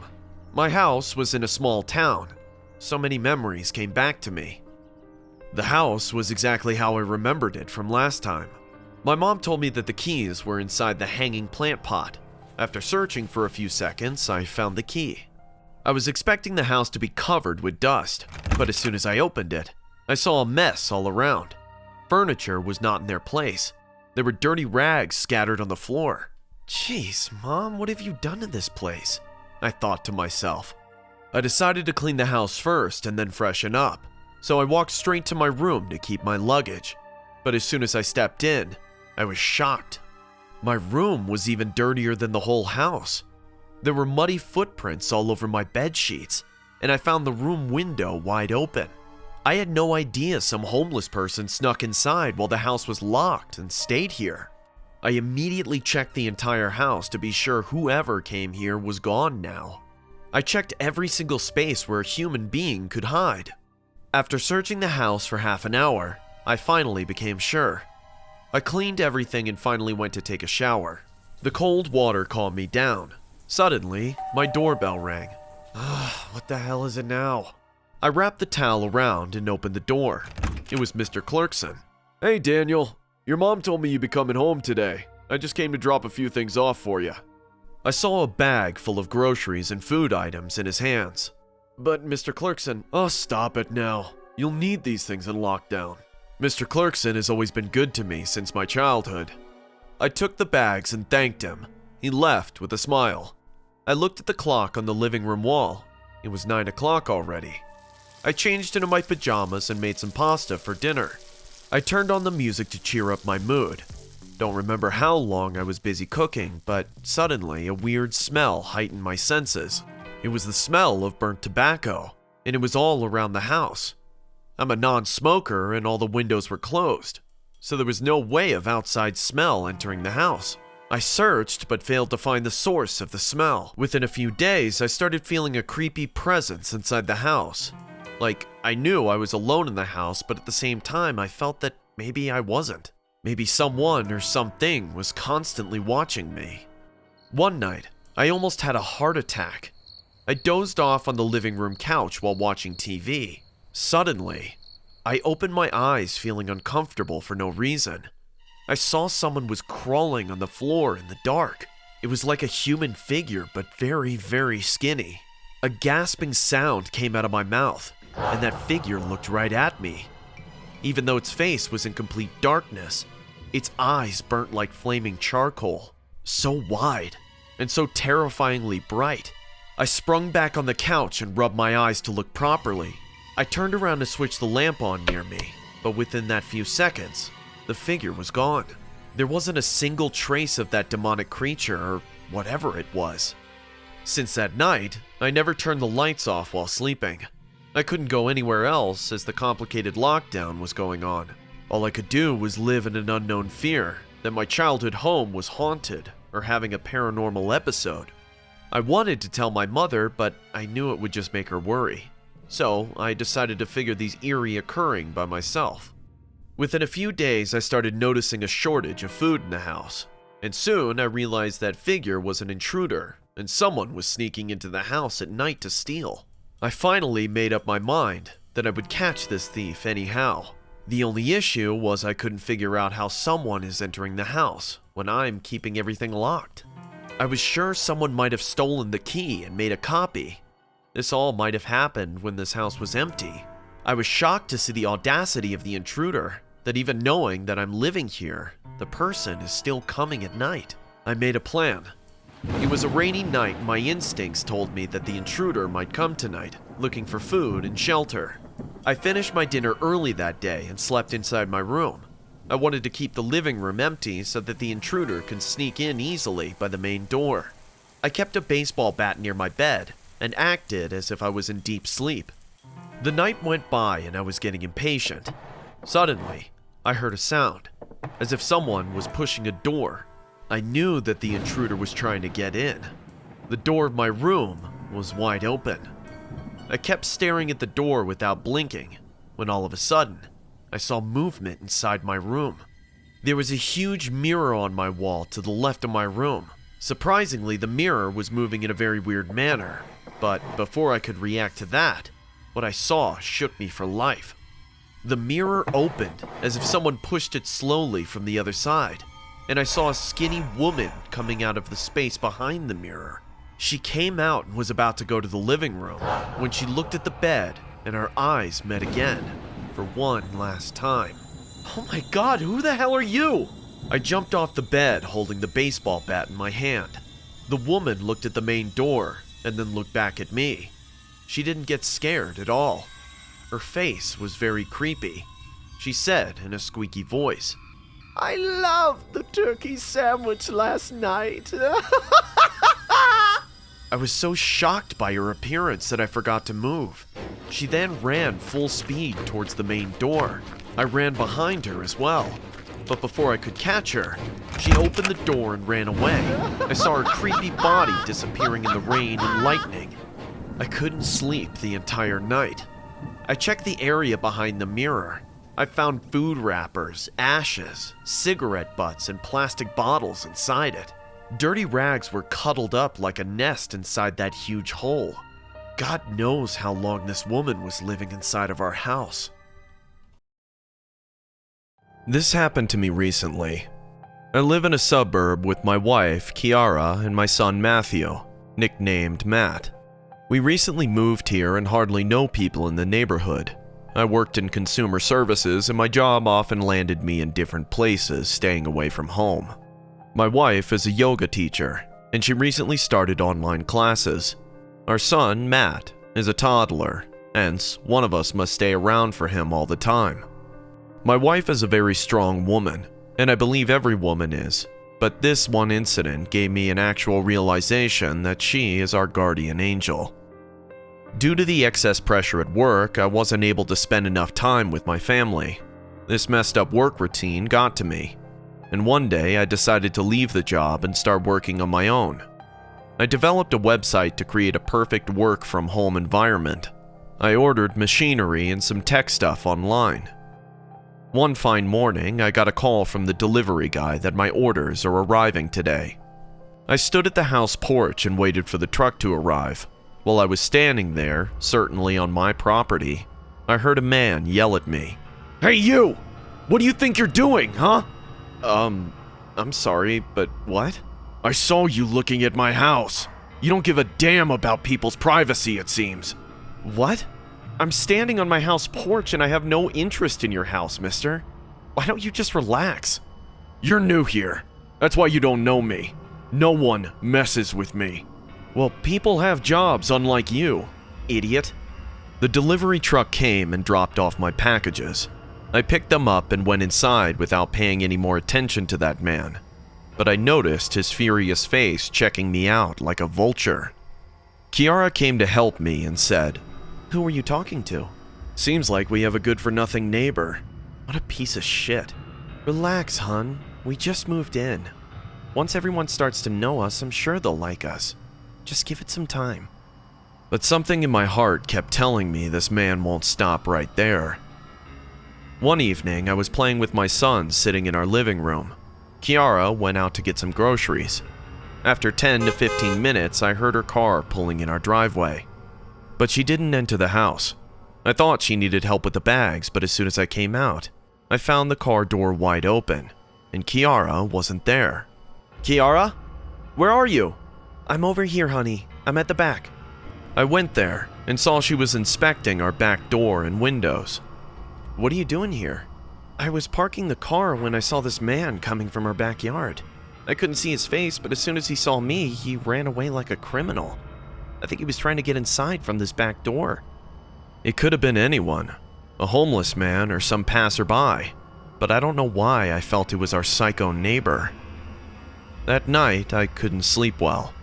I woke up randomly thinking someone was trying to get into our house. My paranoia went to such a level that I started to walk around the house at night, checking every window and door. A week passed by and things started to get back to normal.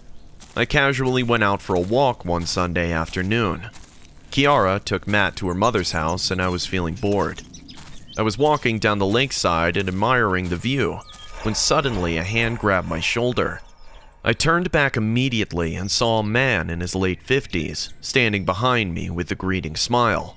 "Hi, I'm Erickson. You must be the new member in town." "Yeah, nice to meet you. I'm David." Mr. Erickson took me to his farm nearby, and I had a couple of beers with him. He's the first person in this town who came and talked to me.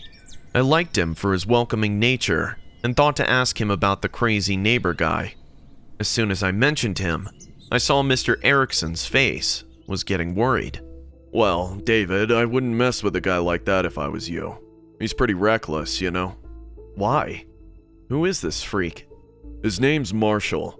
He has a bad reputation around here. Some say he got away with a murder, and some say he did prison for 10 years under the charges of burglary, theft, and drug dealing. Some people saw him carrying a gun as well. It's better to avoid people like that." While coming home, my eyes went to Marshall's house. He was mowing his lawn. He looked at me at that very moment, and our eyes met. He gave me a cold death stare, and I regretted calling him an idiot that day. When Kiara returned, I told her everything about Marshall. She noticed my paranoia, and I think I kinda scared her too. We both decided to set up security cameras at our main door and back door. but never thought it would save our lives. After finishing our dinner, we all went to bed. I drank too much wine that night, hence I fell asleep immediately. I don't remember exactly the time that I woke up hearing a noise. I was still feeling drunk, so I called out to my wife. Kiara, do you hear the noise? What noise? Is it raining outside? No, why? Then where is this splashing sound coming from? I'll go check. Might have left a tap open. Kiara went to check and I was dozing off again when she pushed me vigorously and said, David, get up! Get up! Why? What's going on? That crazy guy, Marshall, he's splashing water on our back door. As soon as I heard Marshall's name, I sprung out of bed. I got so furious that I decided to end this for once and all. I walked to the back door to kick his ass, but as soon as I reached near the door, I smelled something.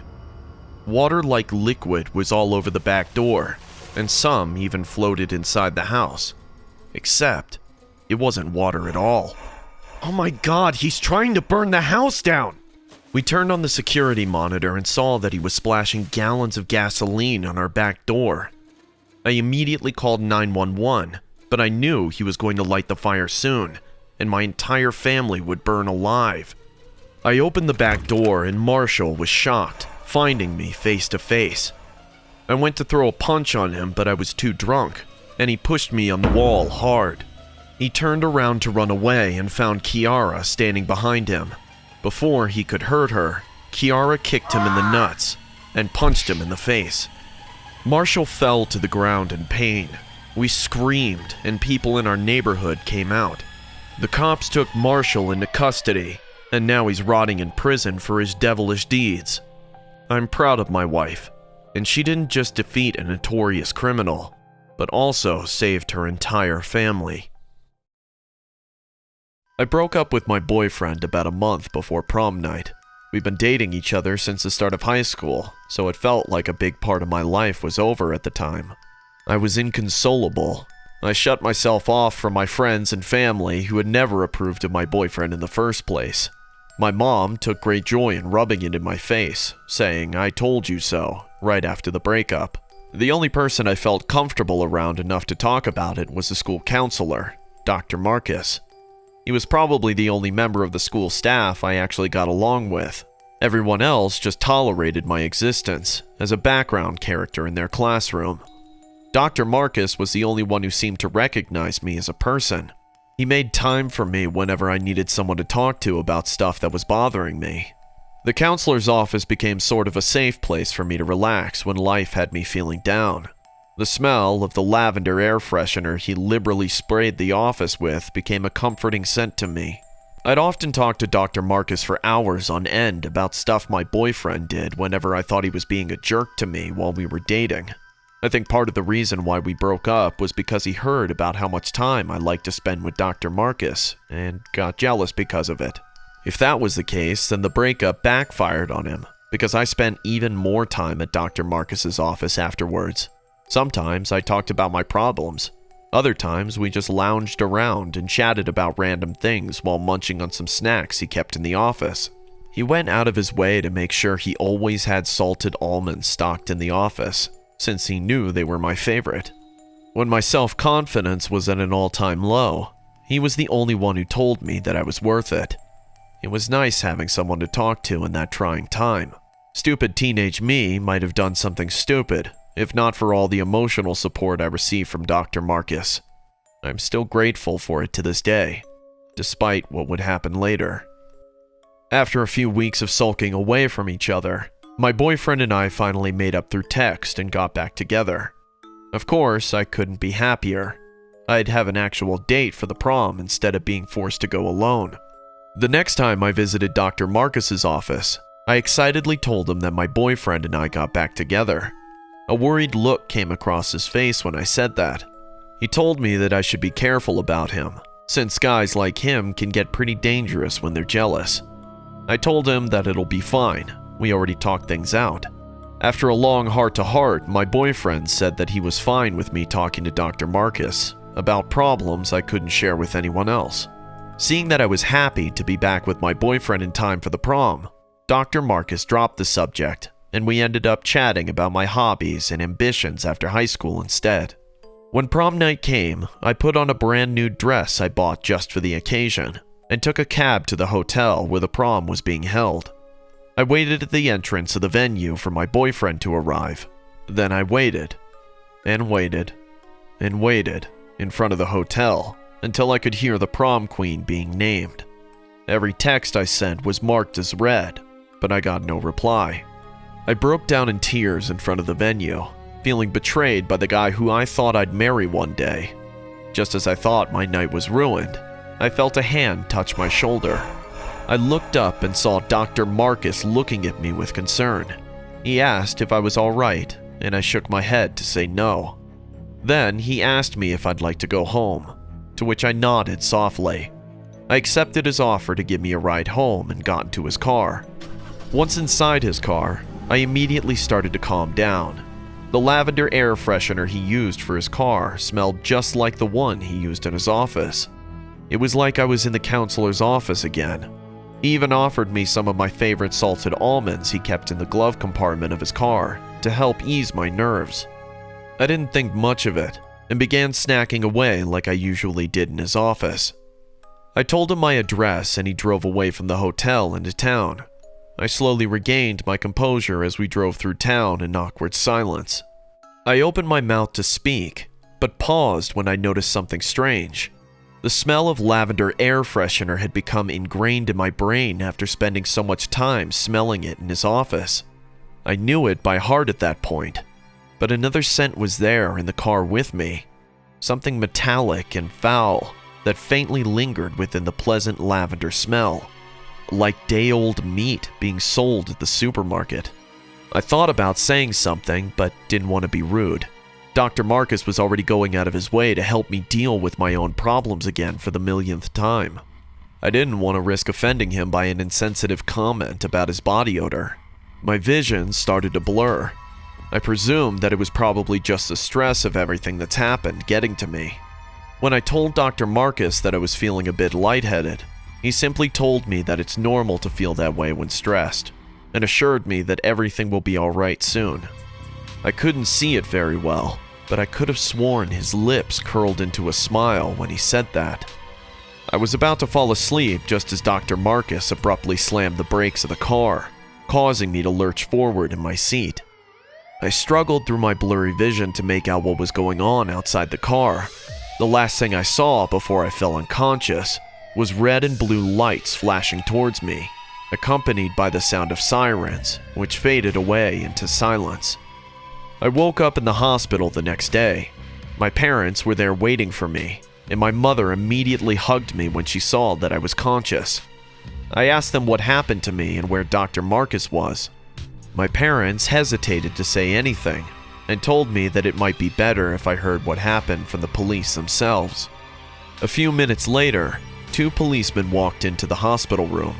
I couldn't believe what they told me, or rather, I didn't want to. Dr. Marcus had been arrested for the murder of my boyfriend. He found out where my boyfriend lived through student profiles and drove there before the prom to kill him. He bludgeoned him on the head with a baseball bat before wrapping and stuffing him in the trunk of his car, the same car he drove me in after my breakdown at the prom. The foul smell I got from the car when I rode in it was coming from the dead body of my boyfriend in the truck. Drug tests on the almonds Dr. Marcus gave revealed them to be laced with drugs that made me lose consciousness. I don't want to know what he would have done to my unconscious body had the police not found his car in time. Had a neighbor not noticed Dr. Marcus hauling my boyfriend's wrapped up body into his car trunk, he might not have been caught by the police, and I would have been killed, or worse. The experience has left me traumatized to this day, not because I was almost killed, but also because it would have been at the hands of someone I thought I could trust. I have had enough of McDonald's and this one childhood incident to be blamed for it. I was in middle school when my mom married a man from her workplace. They dated for a year and suddenly decided to tie the knot. I never knew my dad. My mom single-handedly raised me and my little sister, Jenny. I wasn't very happy with the idea of having a stepdad in our family. Even though this guy named David was fun-loving, I always felt weird around him. Even though he beguiled my mom and Jenny with his innocent face, I knew there was something evil lurking inside of that man. Anyways, after a small marriage ceremony, David officially became a member of our family. Even though Jenny got mixed up with him easily, I kept my distance. I always watched his every single action, silently looking for one red flag. I was playing in the backyard one day, and he came to me. "What's up, Alex? Can I play with you?" I didn't reply, and just sat quietly. "Look, Alex, I know you don't see me as your father, but we can be friends. You gotta give me a chance, man." I felt a bit bad for being so hard on him, so I said, "Okay, we can be friends." "Great. How about we go to lunch today? Mom has to go to work, so you, me, and Jenny. It'll be fun." "Okay, let's go." I saw a smile on my mom's face once she came to know that I had agreed to go to lunch with David. She might have felt relieved, thinking finally we were getting along. David took us to the mall. He bought us toys and took us to the gaming section. Jenny and I had fun that afternoon. When it was time to go for lunch, David took us to McDonald's. We ate burgers with lots of fries and came home. After that day, whenever we ordered food or went out to eat, David always took us to McDonald's. It started to feel freakishly weird after a certain point in time. Sometimes, for breakfast, he would get sausages and muffins from McDonald's. For lunch, he would order a bacon double cheeseburger, and most weekends he ate his favorite meal, a Big Mac and fries. He enjoyed the food, no doubt. Whenever I saw him munching the burger, I felt kinda creeped out. He used to take big bites while staring at us in a very freaky way. It was as if he was not only eating with his mouth, but also with his hungry eyes. After a point, we three couldn't put up with his obsession with McDonald's. I couldn't bear the sight of a McDonald's burger. Eventually, we started avoiding eating at McDonald's, but David didn't take it in a good way. He started behaving like a completely different person, as if we had betrayed him in some way. One night, my mom wanted to order food from a local Chinese restaurant. David immediately got furious and said, "But why not McDonald's? We all eat from McDonald's." "David, I think we've had enough McDonald's food. The kids want to try something else now." "Yeah, right. Why don't you be honest with me?" "Honest about what?" "That they are sick and tired of their stepdad, and you all don't want to eat with me anymore. You all want to kick me out of this family, right?" He stormed out in his car and didn't return for 2 days. My mom kept calling him, but David didn't respond. One Saturday evening, David came back. He was looking wicked, like he hadn't slept in a really long time. His eyes were puffy, and his hair was disheveled. He brought burgers and fries from McDonald's and ate alone sitting at the kitchen table while giving us that same creepy stare. We all had dinner and went to our rooms to sleep. David slept on the living room couch, and my mom was too tired to pick up another fight with him. She decided to comfort him in the morning about his weird behavior and take final action. Jenny and I slept in the big bedroom, right beside the living room. I don't exactly remember what time it was, but I heard our bedroom door creak open. The light peered in from the hallway, and I could see a figure standing near our bedroom door. I could tell it was a man, but his face was completely shrouded in darkness. Jenny was scared of the darkness, so we had a small table lamp lit in our room at night. As soon as the man stepped into our room, I recognized him. I blinked my eyes in surprise. It was Ronald McDonald. He was just standing there silently and staring at us. He didn't seem to be aware that I was awake. In the dim light, he crept into our room and tiptoed quietly over to Jenny's bed. From where I was laying, I could see him reach out and grab my sister with his strong hands. Then all of a sudden, he started to shake her violently, saying, "I'm loving it! I'm loving it!" My sister started to scream, and I hit the lights immediately. As I got close to look at the face, I realized it was David, dressed as Ronald McDonald and scaring my sister. He didn't seem to be bothered at all by the lights, or me witnessing him doing this. He just kept screaming. "I'm loving it! Let go of my sister, you freak!" My mom came rushing from upstairs, hearing my sister and me screaming in the middle of the night. From the doorway, I heard my mother's voice cry out in alarm. "What the hell are you doing?" He quickly released my sister and ran towards the big glass window in our room. Shattering those glass pieces, David fell on the hard ground. Even though it was a ground floor window, I saw broken glass piercing his face, creating a bloody mess. He then stood outside the window and stared right at us. Jenny and I hugged Mom tightly and started to sob in fear. She couldn't believe her eyes. Needless to say, seeing David that way gave her a hell of a shock. David gave us an ear-to-ear smile and said, "How can you not love McDonald's? 'Cause I am definitely loving it." He then ran away while laughing like a crazy psycho. My mom filed a restraining order against him. I don't know what he would have done to us if my mom wasn't home that night. It took months for my sister to come out of the trauma of that night, and we eventually went on with our lives. My mom filed for divorce as well, and after David, she still hasn't dated any other guy. I know somewhere deep down, she thinks it all happened because she brought David into the family. I don't know where David is now, and I don't want to know. David, if you're watching this, I dare you to come near us now, because I am quite capable of teaching you one final lesson that I couldn't last time. I come from a small town, and people in the small town pay a lot of attention to ritual and curses, unlike others. It's not like they see ghosts everywhere, but lots of them seriously believed in the existence of the supernatural. I was in high school when this incident happened.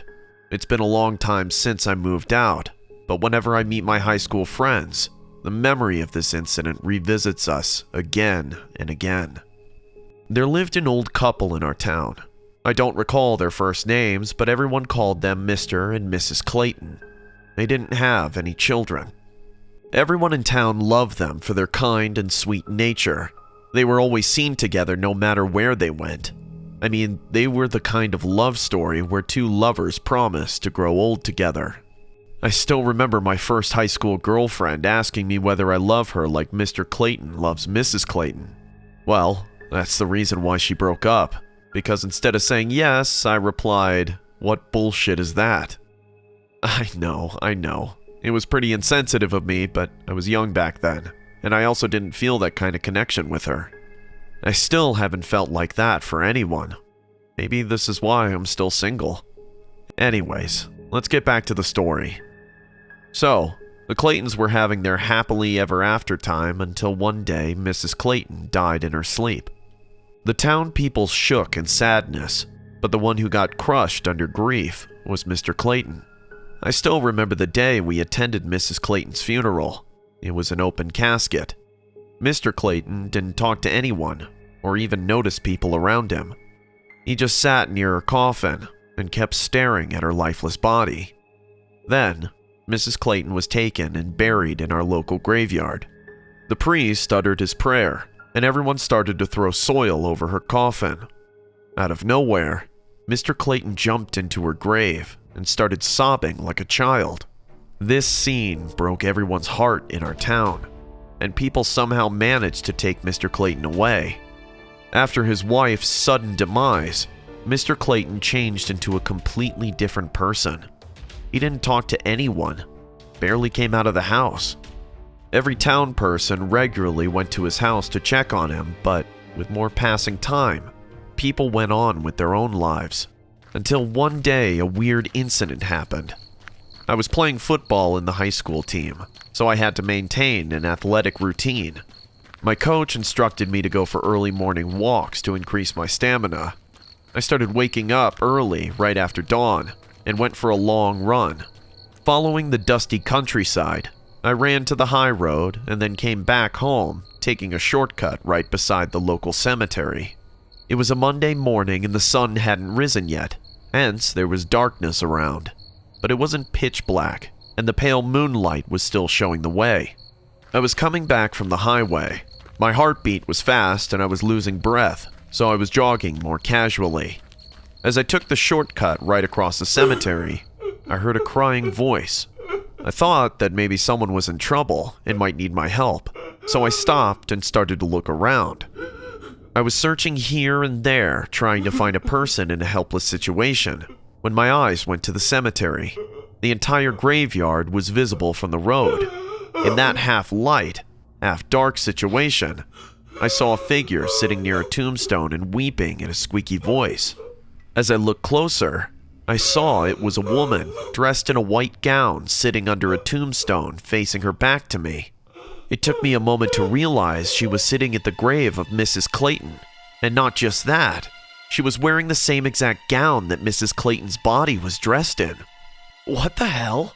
The woman immediately turned around, and her face wasn't like any human being. Her face was extremely white, and her lips were red and smudged, like someone mutilated her face. I've never seen anything scarier than that. She then got up and started to laugh in the most freaking way possible.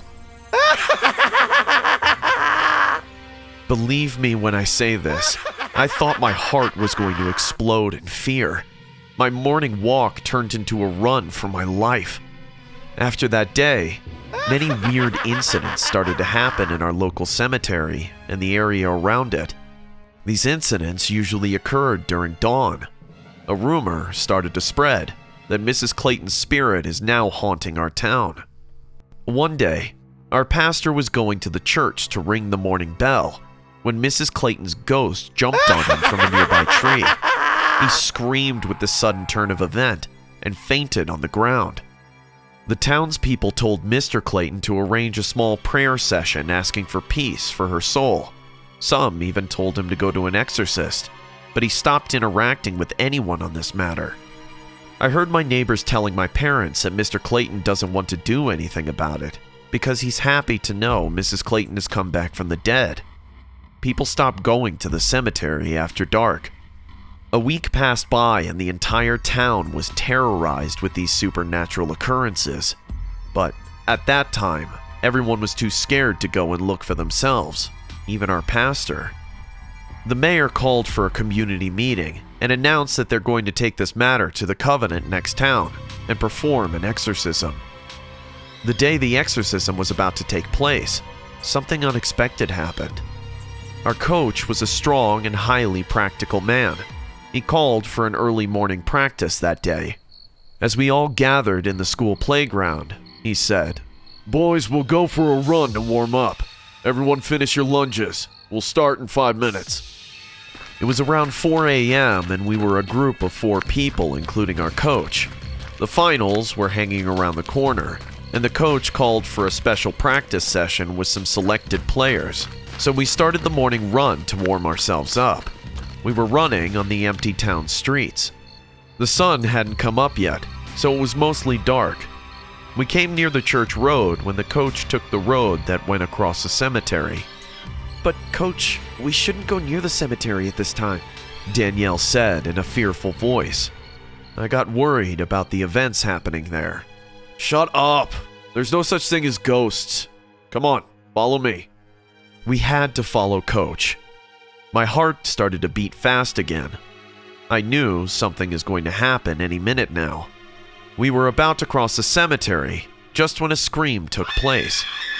Everyone stopped and looked around. Danielle shouted, "Oh my God, she's coming to get us now!" We heard running footsteps behind us, and we all turned around at once. We saw Mrs. Clayton's ghost dressed in the same white gown, rushing towards us at full speed. Everyone was so shocked and scared at the same moment that we all forgot to move.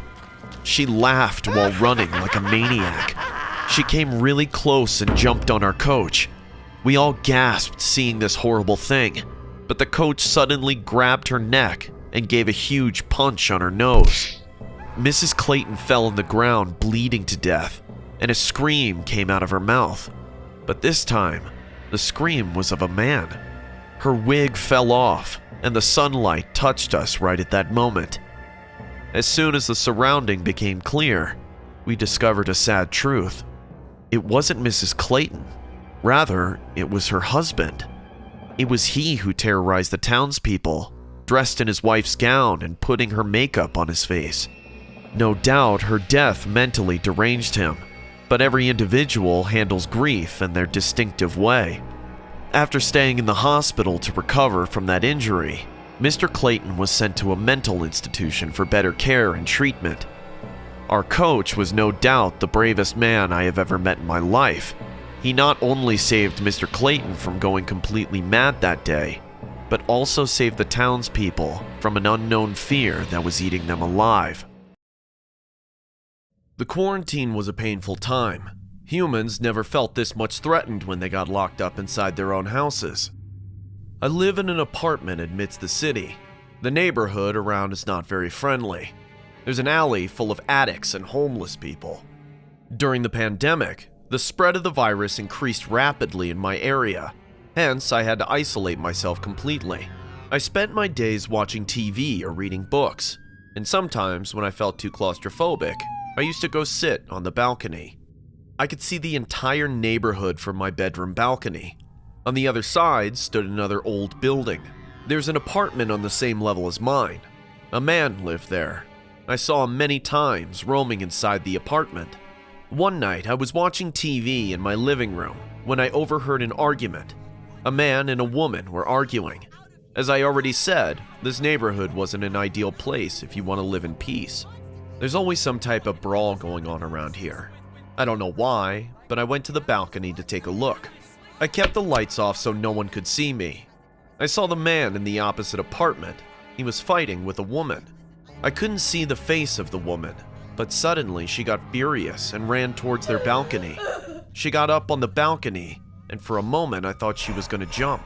The man rushed behind her, and before she could jump, he grabbed her from behind and went inside.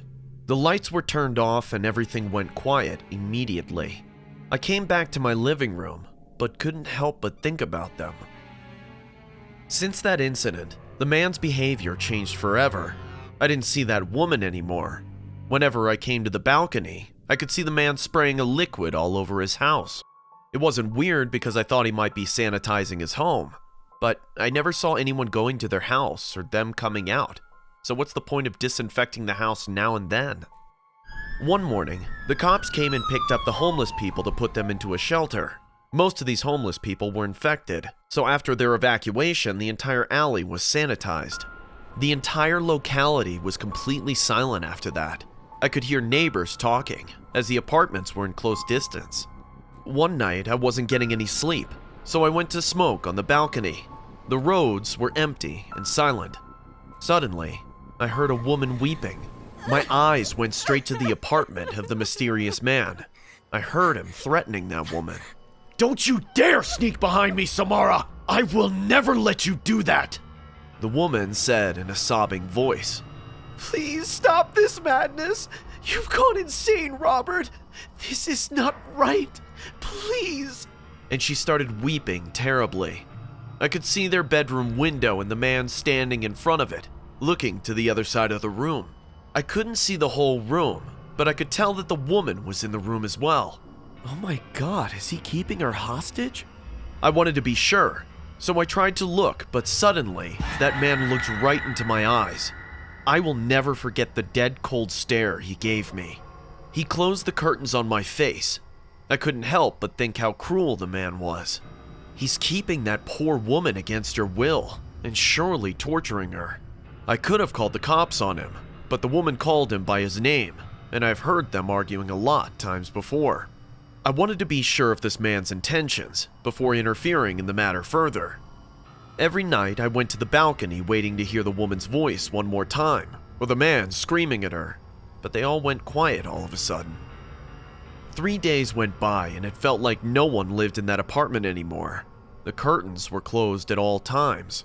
I thought they might have gone somewhere, or it was a couple of fights which they had sorted out on their own eventually. Until one night, I heard the woman's voice again. Please, Rob, it's our son. You can't keep him like this anymore.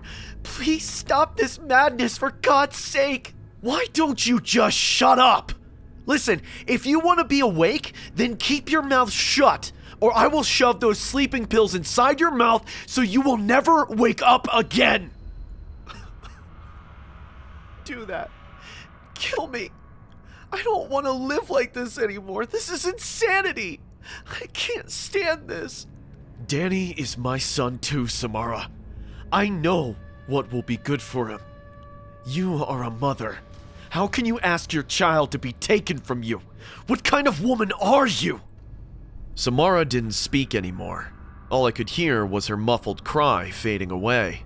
I was completely confused with this weird family, but I convinced myself that they're having family issues, and as a stranger, it wouldn't be nice to step in on their private lives.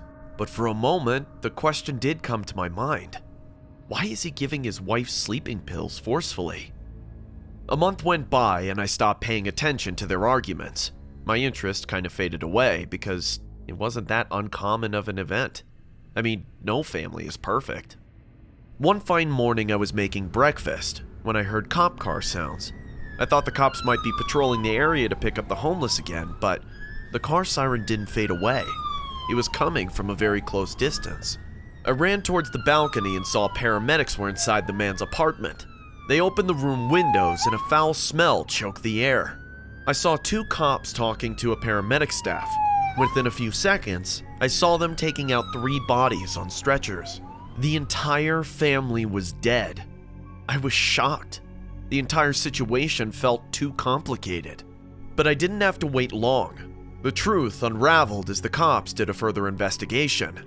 It came to know that the man named Robert lived with his wife Samara and Daniel in the apartment. They were a happy family, but Daniel fell sick somehow, and the lockdown took place right then. Due to the unavailability of proper medical help in the middle of a pandemic, the poor kid passed away in the apartment. The couple broke down in pain, but Robert lost his mind completely. He denied reporting his son's death to the hospital just to keep his body with him. Now I realized why Samara repeatedly told him it was madness. She tried to make him realize, but he was adamant to not give Daniel away. Soon, the couple started to fight terribly, and Samara warned Robert that if he doesn't inform the paramedics, she will. As soon as Samara said that, Robert took it as a threat. He thought she was trying to get rid of their son, so he started giving her pills to sleep all day and keep her mouth shut. But too many pills would have killed her as well. They fought and fought until Robert took the final step. He couldn't deal with the grief of his son's death and keep torturing his wife like this as well. So one night, he gave Samara a huge amount of sleeping pills. It caused a heart attack in her sleep, and then he hung himself. Maybe someone smelt the rotten bodies and called the cops. When the cops broke in, they found 3 horrible-looking corpses inside that apartment. I had serious trouble sleeping at night after this incident came out. Often, at night, I woke up thinking the entire family is standing on my balcony and watching me. I worked as cleaning staff in a local hospital. I was used to seeing people coming to the hospital in the worst way possible. But this one patient will always be remembered by me. His name was Billy, and he was admitted to the burn unit. I heard one night his house caught fire while he and his wife slept in their bedroom. By the time they figured out the lurking danger, half of the house was on fire. Billy was rescued by his neighbors and brought to the hospital, but his wife, Sandra, died in that fire. People say she was so severely burnt that her flesh melted, leaving her body in ashes. Billy's left hand and left leg had serious injuries, but overall, he was in a curable condition. Among all the cabins in the hospital, his room was the only place that made my skin crawl. Every time I went there to clean, I could barely stand the smell of burnt flesh. And not just that, his room felt extremely cold. Billy was highly sedated with painkillers most of the time. Needless to say, the number of pain burns victims go through can't be explained in words. Anyways, one time I was assigned to the night shift, Honestly speaking, I preferred the night shifts more. I could work peacefully while all the patients slept. It was around 1:30 a.m. I went to mop the floors of Billy's room. As I entered the room, I saw a vicious-looking figure standing in the middle of the room and sobbing. I recognized it was Billy, seeing his burnt hand and limb. He was looking at the dark corner of the wall and whispering very creepily, "Why? Why are you doing this to me? What more do you want from me? Please, I beg of you, leave me alone." "Hey, man, is everything all right?" Billy turned at me and I saw the pain in his face. He then pointed at the dark corner and said, "Tell her to go away. She keeps coming back. Isn't she supposed to stay dead?" "What are you talking about?" "Sandra, my wife. She keeps coming back for me." He then fainted on the floor. I was in such shock and fear that for a while, I didn't realize I had to inform the doctors and nurses. But when I did, they came rushing to his room. Everyone was shocked to see how, with such a painful condition, Billy managed to get out of the bed on his own. Since that night, every time I went to clean Billy's room, I was shit scared. I knew there was a logical explanation to all this, but trust me, when I stood inside that dark room in the middle of the night hearing nothing but Billy's deep breathing, I couldn't help but think, is his dead wife standing in that corner and watching me? Few days passed and Billy's condition worsened. He started to show signs of trauma and fear in his behavior. Many times, I could hear screams from his cabin and saw doctors and nurses rushing there to control him. I changed my shift just to avoid going to his room, but it seemed like life had different plans for me. One morning, my boss called me. He said they are willing to pay me double if I attended tonight's shift as well. Who doesn't need money in this world? So I agreed. Anyways, I had the next day off, so I knew I could pull this off. I went home and took a small nap before going back to the night shift. Hence, my head was clear enough to know what I saw that night, I saw that night. Like usual times, I began my cleaning. After 5 to 6 rooms, I decided to take a break and then do the rest. I went to the empty cafeteria to get a drink. I was standing in front of the vending machine when I heard footsteps in the distance. I looked and found Billy standing at the end of the corridor. His arm and leg were still covered with burn wounds. Half of his face was scarred. Hey, Billy. What's going on? Are you all right? You should go back to your room, Billy.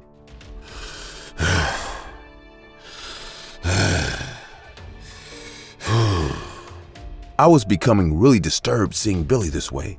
He was staring at me like a statue and breathing in a very scary way. "Billy, you are scaring me, man. Why don't you?" "She won't rest until she kills me." "Come on, Billy. Not again." "No, she is telling me right now. She is standing right behind you and telling me to. I turned back and saw no one, but an eerie feeling shivered down my spine. What Billy did next was the scariest thing I saw in my life. He took out a surgical knife and started cutting the flesh off his lips. Blood drops started to cover the white floor beneath him. But he didn't just stop there. He started to chew his lips. The munching sound started to make me nauseous. He screamed in pain while munching his flesh. "Are you happy now? Are you? You are angry because I lived, huh? Fine. I am ending this. I am ending everything now." Saying this, Billy started stabbing himself on the chest. It was bloodshed. Doctors and nurses came running. He was taken to the ICU right at that moment, but he didn't survive. I don't know why, but I feel like he did see his wife's ghost. Sometimes, people who die with desires in their heart come back to their loved ones. And in some cases, they haunt them too. What do you think happened to Billy back then? I live in Long Island and share an apartment with my best friend Jill. Jill and I have been besties since high school. We finished college together and now work in the same company as well. People often say we are friends for life, and it's almost impossible to separate us. But I never thought someday our friendship would actually save our lives. It was the beginning of the winter season. Jill and I were coming home after a late shift. Light rainfall was going around, making the atmosphere frostier. We had immense work pressure that day, and the last time we ate was lunch hour. Jill and I both were feeling extremely hungry, so we decided to stop by the McDonald's store nearby. Also, at that time of night, McDonald's was our only option. We were driving on the empty streets amidst the chilling cold. When we reached the McDonald's outlet, we saw the area was empty. I parked the car near the restaurant and came out. Jill and I were walking to the store when my eyes went to the dumpster at the corner. A guy wearing a McDonald's uniform was standing there and emptying garbage bags. Suddenly, our eyes met and he gave me a very disturbing grin. I turned my face and walked into the restaurant. Needless to say, there were no other customers at this hour. A man was sitting behind the counter, watching something on his phone. Jill and I walked to him to order our food. Hi, we would like to have 2 cheeseburgers, 2 Egg McMuffins, and a Coke, Jill said. The man looked at us with surprised eyes, as if he wasn't expecting 2 girls at this hour.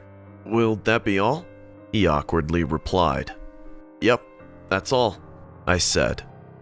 He pointed out to the sitting area and said, You can sit over there. The food will be ready soon. The guy went inside the kitchen and came back after 5 minutes. We sat down and started to talk.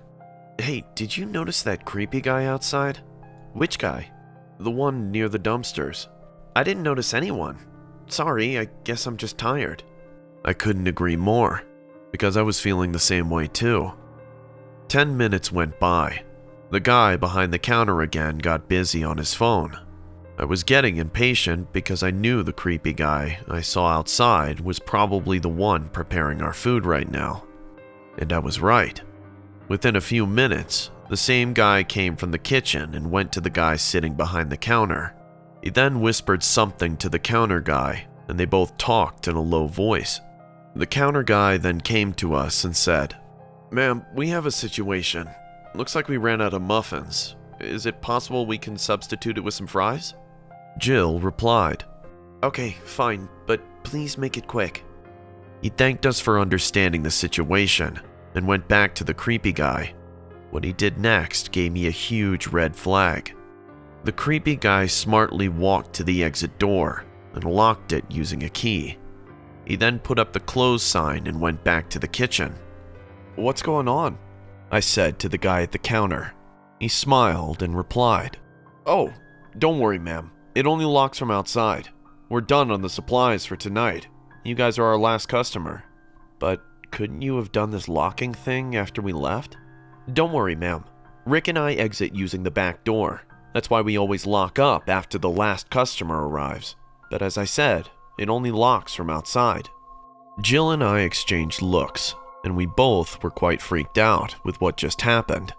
Jill got up and said, We would like to take our food with us. We had a long, tiring day. Can you just pack it and give it to us? Suddenly, the man at the counter gave us a suspicious look. Fine. Wait here. I'll go bring your food. As soon as he went inside the kitchen, I rushed to the exit door and tried to open it. My guess was right. The door was locked. Jill, we're trapped. Suddenly, the lights went off, resulting in pitch black darkness. Our heartbeat got faster because we finally understood these 2 guys had some evil plan going in their minds. We took out our phones and I switched on the flashlight. I turned on my flashlight first, but before I could see the surrounding area, my flashlight fell on a pair of hungry eyes. The creepy dumpster guy was standing close to my face. His foul breath was blowing on my face. I froze in fear. I got so scared with this shock that I even forgot to scream. Jill was busy searching for her phone in her bag. Max, I can't see a thing. Throw the light at me. Max? What's wrong with... She didn't finish her sentence because she turned at me and saw me standing face to face with a creepy-looking stranger. She immediately screamed, and the guy behind the counter grabbed her from behind and covered her mouth with his hand. I knew that they were going to take advantage of us in the worst way possible, and no one is coming to save us at this hour. I don't know where I got the courage from. Before the other guy could grab me, I kicked him between his legs hard. He fell on the ground, screaming, "Ah, you bitches! You fucking bitches!" Seeing me fighting back, Jill got charged up as well. She bit the man's hand, and the man cried in pain and let go of her immediately. But we didn't waste a single second. I picked up my phone and screamed, "Jill, the back door!" We ran towards the back door, and luckily found it open. I was in tears. Jill was pale with fear. Somehow, we started the car engines and heard those fucked up men screaming. "These bitches! God damn it!" I will never forget the experience of that night. We informed the cops and reported about those freaks. They're in jail right now, but it still scares me when I think, what if only one of us went to McDonald's that night? My name's Samuel. My friends call me Sam. I have an elder brother named Joseph. We never met our dad, and Mom passed away a few years ago. Joseph worked in a local garage until the coronavirus outbreak took place. Needless to say, he lost his job. We would have starved if not for our grandparents leaving money for us. The house we lived in belonged to them as well. I'm currently in junior high, and Joseph was about to finish high school until the lockdown took place and changed our lives forever. Everyone accepted quarantine and locked themselves inside their houses. Joseph and I spent our days doing house chores, playing board games, or watching movies. The house we lived in was quite old, especially the basement. It was so dark and dingy that I hated going there. But Joseph would send me to do laundry, even if he knew I was scared of the basement. Maybe he wanted me to conquer the fear this way. Anyways, it was a rainy Monday afternoon. Daylight hid behind the dark clouds in the sky. I woke up hearing the sound of a thunderstorm outside. I was coming down from the stairs when my eyes went to the floor. I saw muddy footprints started from the main door and stopped right in front of the basement door. The hair on the back of my neck stood up. The main door was wide open, and so was the basement door. Joseph went to buy groceries for storage, so I knew I was supposed to be the only one in the house. A gust of wind slammed the main door, and it closed, making a loud thud. My heart started to beat like a wild horse. I grabbed an umbrella from the stand and walked towards the basement to check. I stood in front of the basement. The basement was dark as hell. I heard sounds down there. Oh my God, there's an intruder in my house. Suddenly, I heard footsteps coming upstairs. I quickly stood against the wall and waited for the stranger to get out. The footsteps were coming closer and closer. As soon as I saw a foot stepping outside the basement, I swung the umbrella in full speed, hitting the man in the head. Damn it! What the hell is wrong with you, Sam? Joe! It's you. I'm so sorry. I saw the muddy footprints and thought someone broke in. Yeah, right. By unlocking the main door? I remembered my brother locked the door before going out. I felt dumb for freaking out like a toddler. Joseph made me clean the entire floor for hitting him. After finishing the mopping on the floor, I went to the basement to keep the equipment. The sound of a thunderstorm made the basement even creepier this time. I tried the lights, but they didn't switch on. Every time the lightning sparked, I could see the basement. So I figured out my way using the flash of lightning. There's a washing machine on my left and shelves to keep our things at my right. I went there and placed the mop in the bucket. I looked around one more time when suddenly, lightning flashed and I heard a groaning sound. The sound was scary as hell, and without wasting a single second, I ran upstairs. Joe, there's a ghost in the basement. I'm telling you, there's something wrong with our basement. You get scared at everything, huh? Fine. I'll keep it locked from now on, and you don't have to go there anymore. I'll do the laundry. Happy? I felt some relief that finally Joseph agreed to let me stay out of that place. But the more time passed, weird things started to happen. One night, I went to the kitchen to drink water when I heard a sobbing sound coming from the basement, as if someone was in pain. The cry went on for a few minutes, then stopped all of a sudden. I went close to the basement door and twisted the doorknob to open it. Sam, what the hell are you doing here this late? I turned around and saw my brother was standing behind me with a surprised look on his face. I just heard a sound from the basement. I think you should go check it. Stop making these silly stories, Sam. I've had enough about the basement. Just go to your room and sleep. I knew if I argued more with Joe, he would get furious, so I shrugged it off and went back to bed. The next morning, Joe went out to get a few things on his own. This was my chance to search the basement and driving away from my fear of the unknown. But as I tried to open the door, I found it locked, which seemed weird to me because there was no reason to lock the basement door. I thought Joe may have locked it so that I don't get scared going down there out of curiosity. But with time, my brother's behavior started to change drastically. At night, I could hear him talking. I saw him going in and out of the basement a lot. I wanted to ask him what was going on, but didn't have the courage. One night, Joe and I watched football after dinner. He drank a lot of beers and passed out on the couch. I was thinking about going to my room and sleeping. Just when I walked past the basement door, I heard the muffled cry once again. It was the voice of a woman. I gathered all the courage and took out the key from Joe's pocket while he slept. I could sense that something was wrong going on in our house. I twisted the key and opened the door without making a sound. I walked down the stairs. My heart was beating heavily. The basement was dark, and I turned on the flashlight that I brought with me. The basement was the same like last time, except there was a bumpy cloth lying right in the corner. I could tell that there was something underneath the damp cloth, and it was moving. Oh my God, what is that? As soon as I uttered those words, the thing underneath the cloth started to move again. I heard the muffled cry one more time. I tiptoed towards it even though I was extremely scared, and I grabbed the cloth and removed it in one go. A girl was lying on the floor. Her hands and legs were tied, and her mouth was taped as well. She looked at me with terrified eyes. Her stare was asking for help. I was out of my mind. Did Joe keep you here all this time? The girl nodded her head frantically. I couldn't believe my brother could do something like this. I realized that I had to save her and stop my brother before he could hurt her more. I silently walked upstairs again to call the cops. Joe was sleeping in the same manner on the couch. I dialed 911 from his cell phone and told them to come quickly.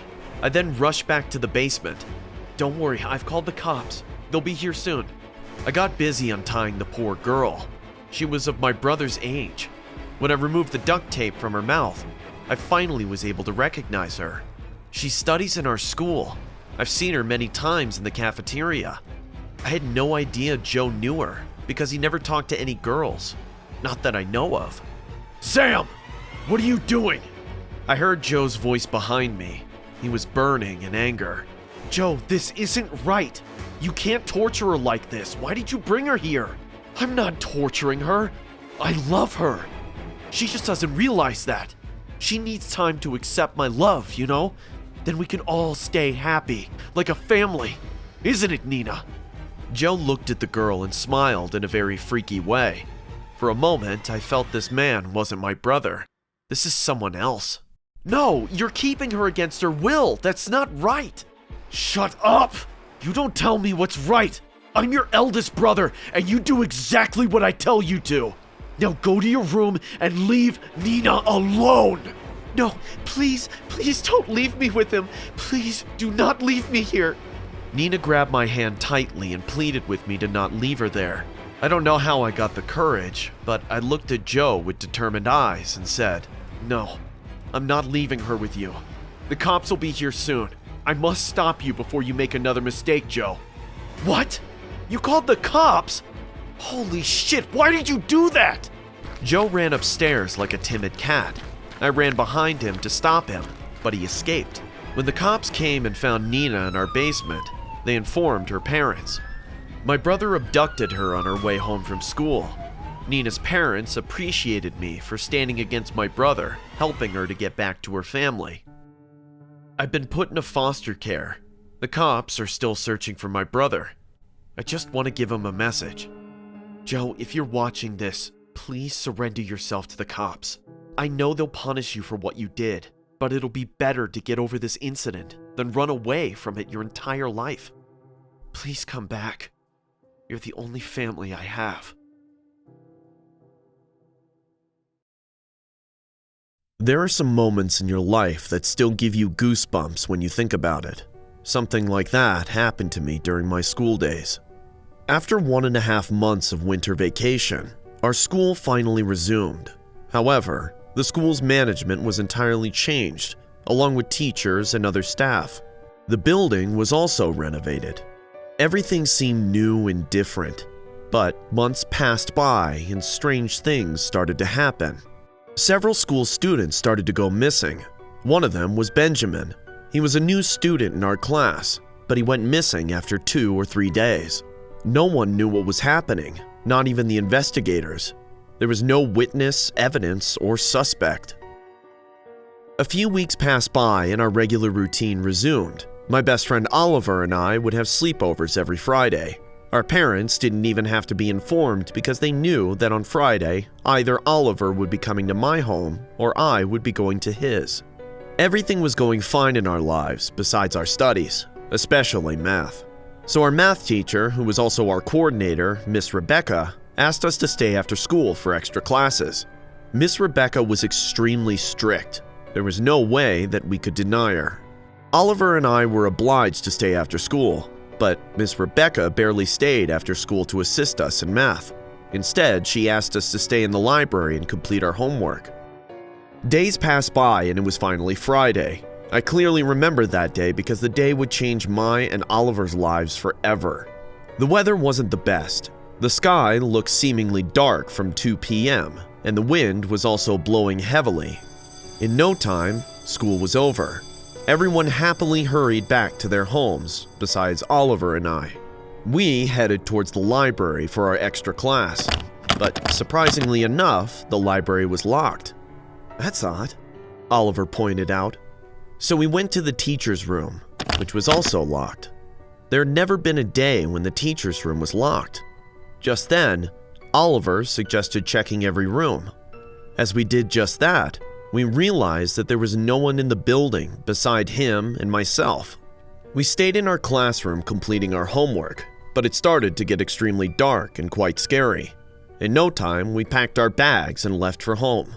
But as we tried to push the main door, it felt stiff. "It's locked," Oliver said. My heart sank. There was no way that this could be. We both were traumatized. "The guard must have left early, thinking no one was inside the building," I told him. "We're doomed. How are we going to get out?" Oliver screamed in panic. We kept banging on the door and windows, but nothing helped. The windows were also tightly sealed for children's safety, so no matter how loud we yelled, no one could hear us from outside. We took deep, long breaths in order to calm ourselves down, but nothing was accommodating. The hallway was also getting extremely dark. Oliver quickly turned on the light, and we closely sat together thinking about how unlucky we got that day. Just then, I had to pee, so I went to the washroom. After I finished doing my thing, I turned on the tap and splashed water on my face. But suddenly, I felt like someone was behind me in the reflection. I washed my eyes again, but I felt like someone was there. My heartbeat increased as I carefully turned around.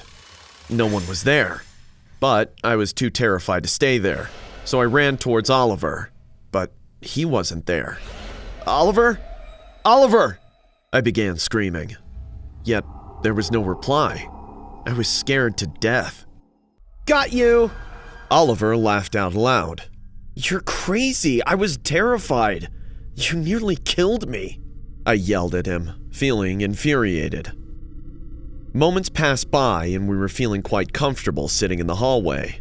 But all of a sudden, the light started to flicker. In no time, it was pitch dark. Fear seemed to torment us in the darkness. Oliver fiddled around his bag, hoping to find a flashlight. Thankfully, he found it. For some reason, he always seemed to carry one.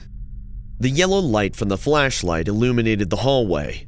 The The feeling of fear subsided, but not for long. Suddenly, there was someone in front of us. We couldn't quite recognize the person, but we could tell he was staring at us.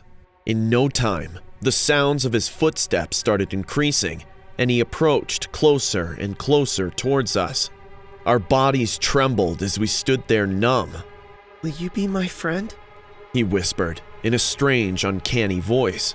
I could feel nothing but blind terror, so I grabbed Oliver's hand and began running upstairs. After a while, we stopped to catch our breath. Then, we slowly turned the flashlight behind to see if the guy was still behind us. Thankfully, he was no longer there. So, taking a deep breath of relief, we looked away. But he was right there in front of us, with a huge grin on his face. Thick red blood was oozing out of his mouth as his smile became wider than his face. In no time, I realized that it was Benjamin, the guy that had been missing. My hands became cold and clammy. "Run!"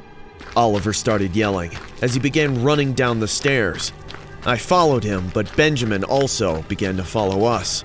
The loud stomping noise continued until we hid inside the classroom. Oliver turned off the flashlight as we hid underneath the teacher's table. The reflection of the moon from the window made it a little easier for us to look around. Suddenly, a dark shadow loomed in front of the door. The footsteps became louder. Unexpectedly, Benjamin began weeping. Am I not your friend? Why are you hiding from me? He kept repeating those words louder and louder, then started laughing hysterically. His laughter echoed inside the room. I held Oliver's hand tightly and shut my eyes. "He left," Oliver whispered in my ears. When I opened my eyes, Benjamin had actually left, but there was a long trail of blood on the ground that was stinking like anything. "We need to run away from here. He won't spare us. Here, look out for him. I'll break the window," Oliver said. He started to pound on the window vigorously with the flashlight, while I constantly turned behind to check on Benjamin. In no time, the loud footsteps became audible. "Faster, Oliver! He's here with a sharp knife in his hand!" I said to Oliver in a shaky voice. Fortunately, Oliver managed to break through the window and jumped out. Just as I was about to get out, Benjamin got hold of my leg and began dragging me towards him. Thankfully, Oliver pulled me and managed to get me out of the window. He saved my life that day. Without turning behind, we both ran as fast as we could. But suddenly, I noticed Miss Rebecca's car parked outside. "Oliver, look!" I pointed towards the car. Upon seeing the car, Oliver also stopped. "We need to save her," he said, and started panicking. We went inside the guard room and began dialing 911. The police said that they would arrive in a few minutes. Just then, my eyes landed upon the computer. I turned it on and began to check the CCTV footage. Only the CCTV in the main door was functional, so I started to rewind the clip. What I saw shook me to my core. From the footage, we could see Miss Rebecca locking the door from inside and hiding behind one of the classrooms, then glared at us in the hallway. Before the police could come inside, we informed them about everything prior on the phone. A group of policemen surrounded the school and caught Miss Rebecca. When they questioned her, we came to know that Miss Rebecca was behind all of the kidnappings. She had lost her son in a car accident that severely affected her mental state. So, since that day, she began tempted to kill boys of her son's age. She would kidnap students and kill them, later hiding away their remains in the school playground by digging a hole, because she was confident that no one would ever check the school playground. The police found the body remains of several boys, among which one of the body was also identified as Benjamin's. Those bodies were almost decayed, including Benjamin's. Shivers ran down our spine as it hit us that we had been chased by Benjamin's spirit.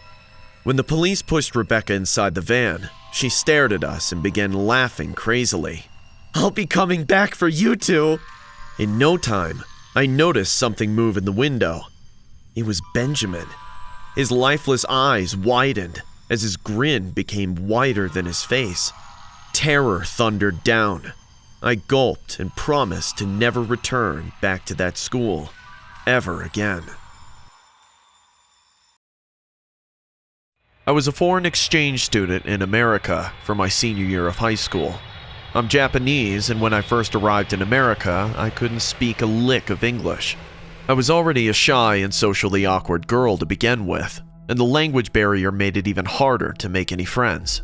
Most of the people who bothered to make an effort to talk to me were people who I would later learn are called weeaboos, that would ask me about Japan and anime non-stop with broken Japanese. Yeah, it wasn't fun having to deal with them all the time, because no one else wanted to go through the trouble of trying to talk to the weird foreign exchange student.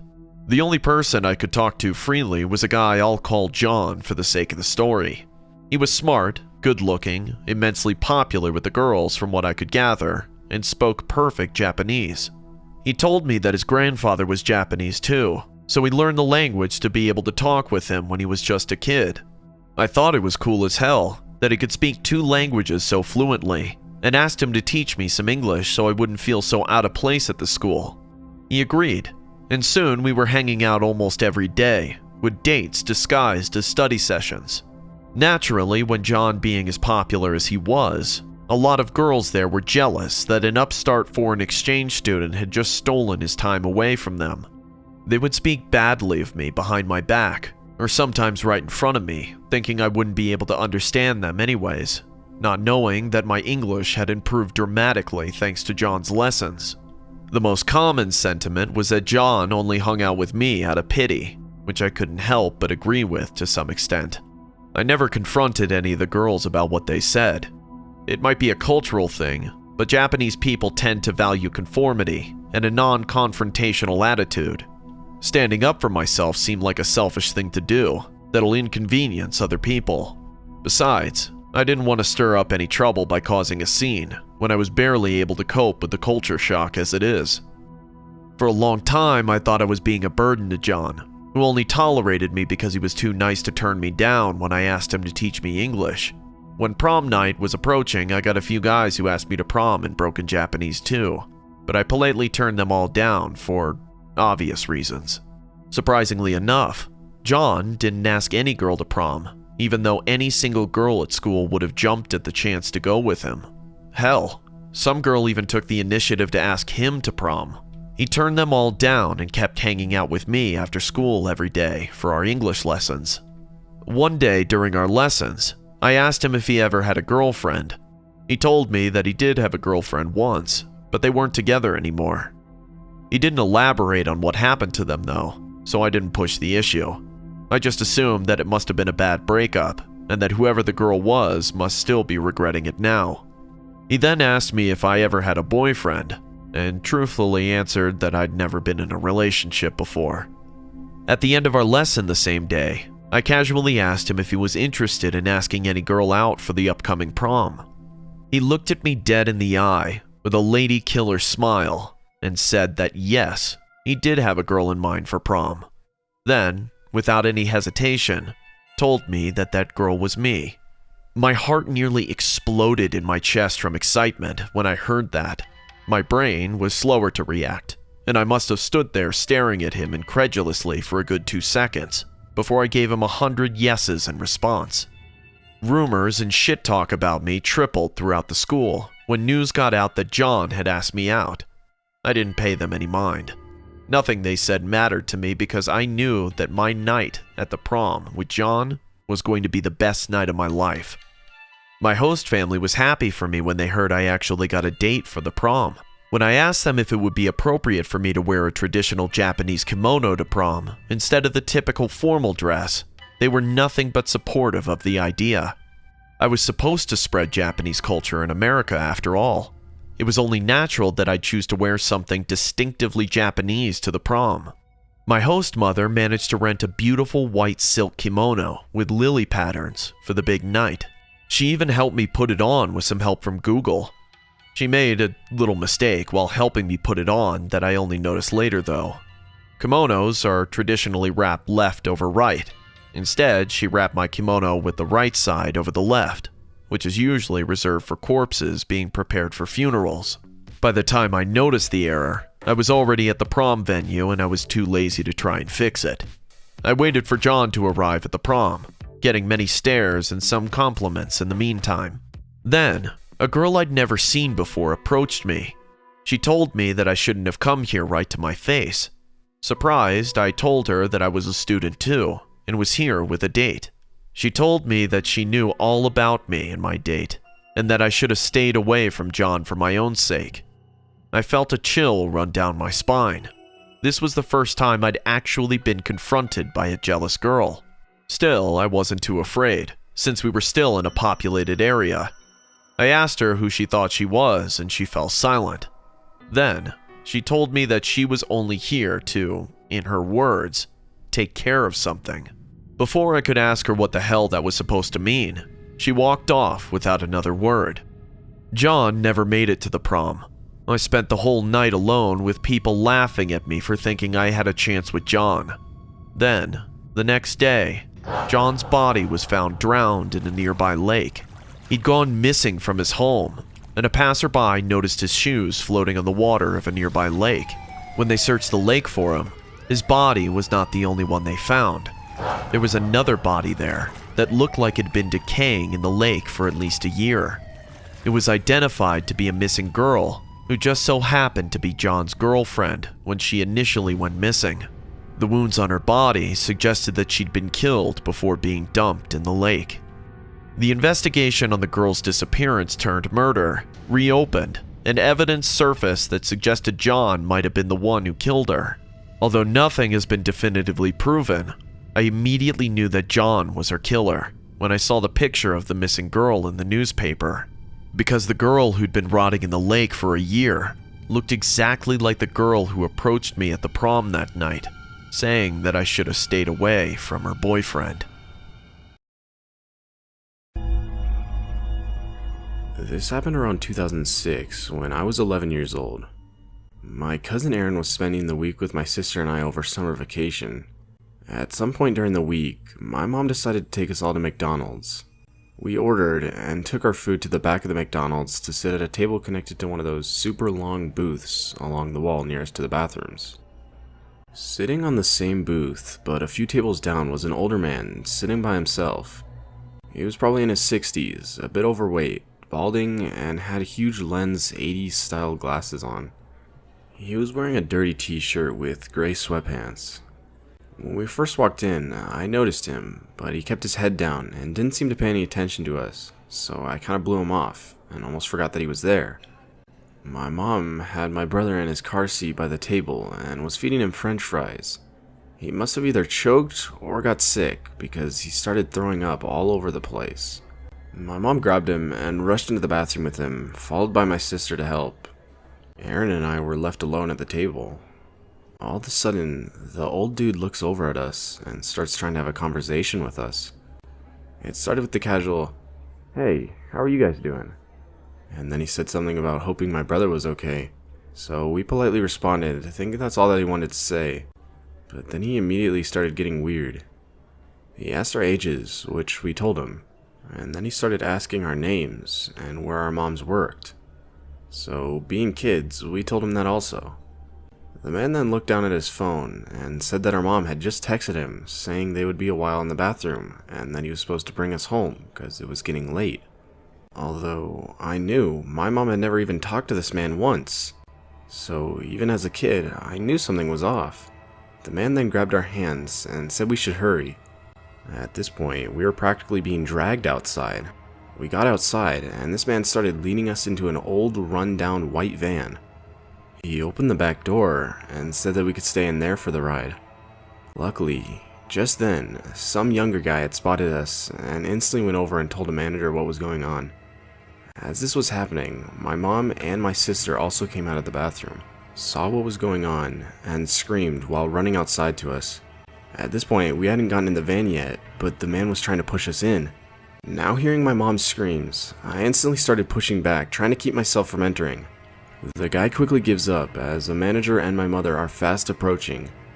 The guy gets in the driver's seat and steps on it with his back door still open. My mom was still yelling at us, and we started crying. We didn't know what to think. To this day, this experience still horrifies me. I don't know why me and my cousin were stupid enough to go along with what this guy was saying, but I'm just glad my mom showed up when she did.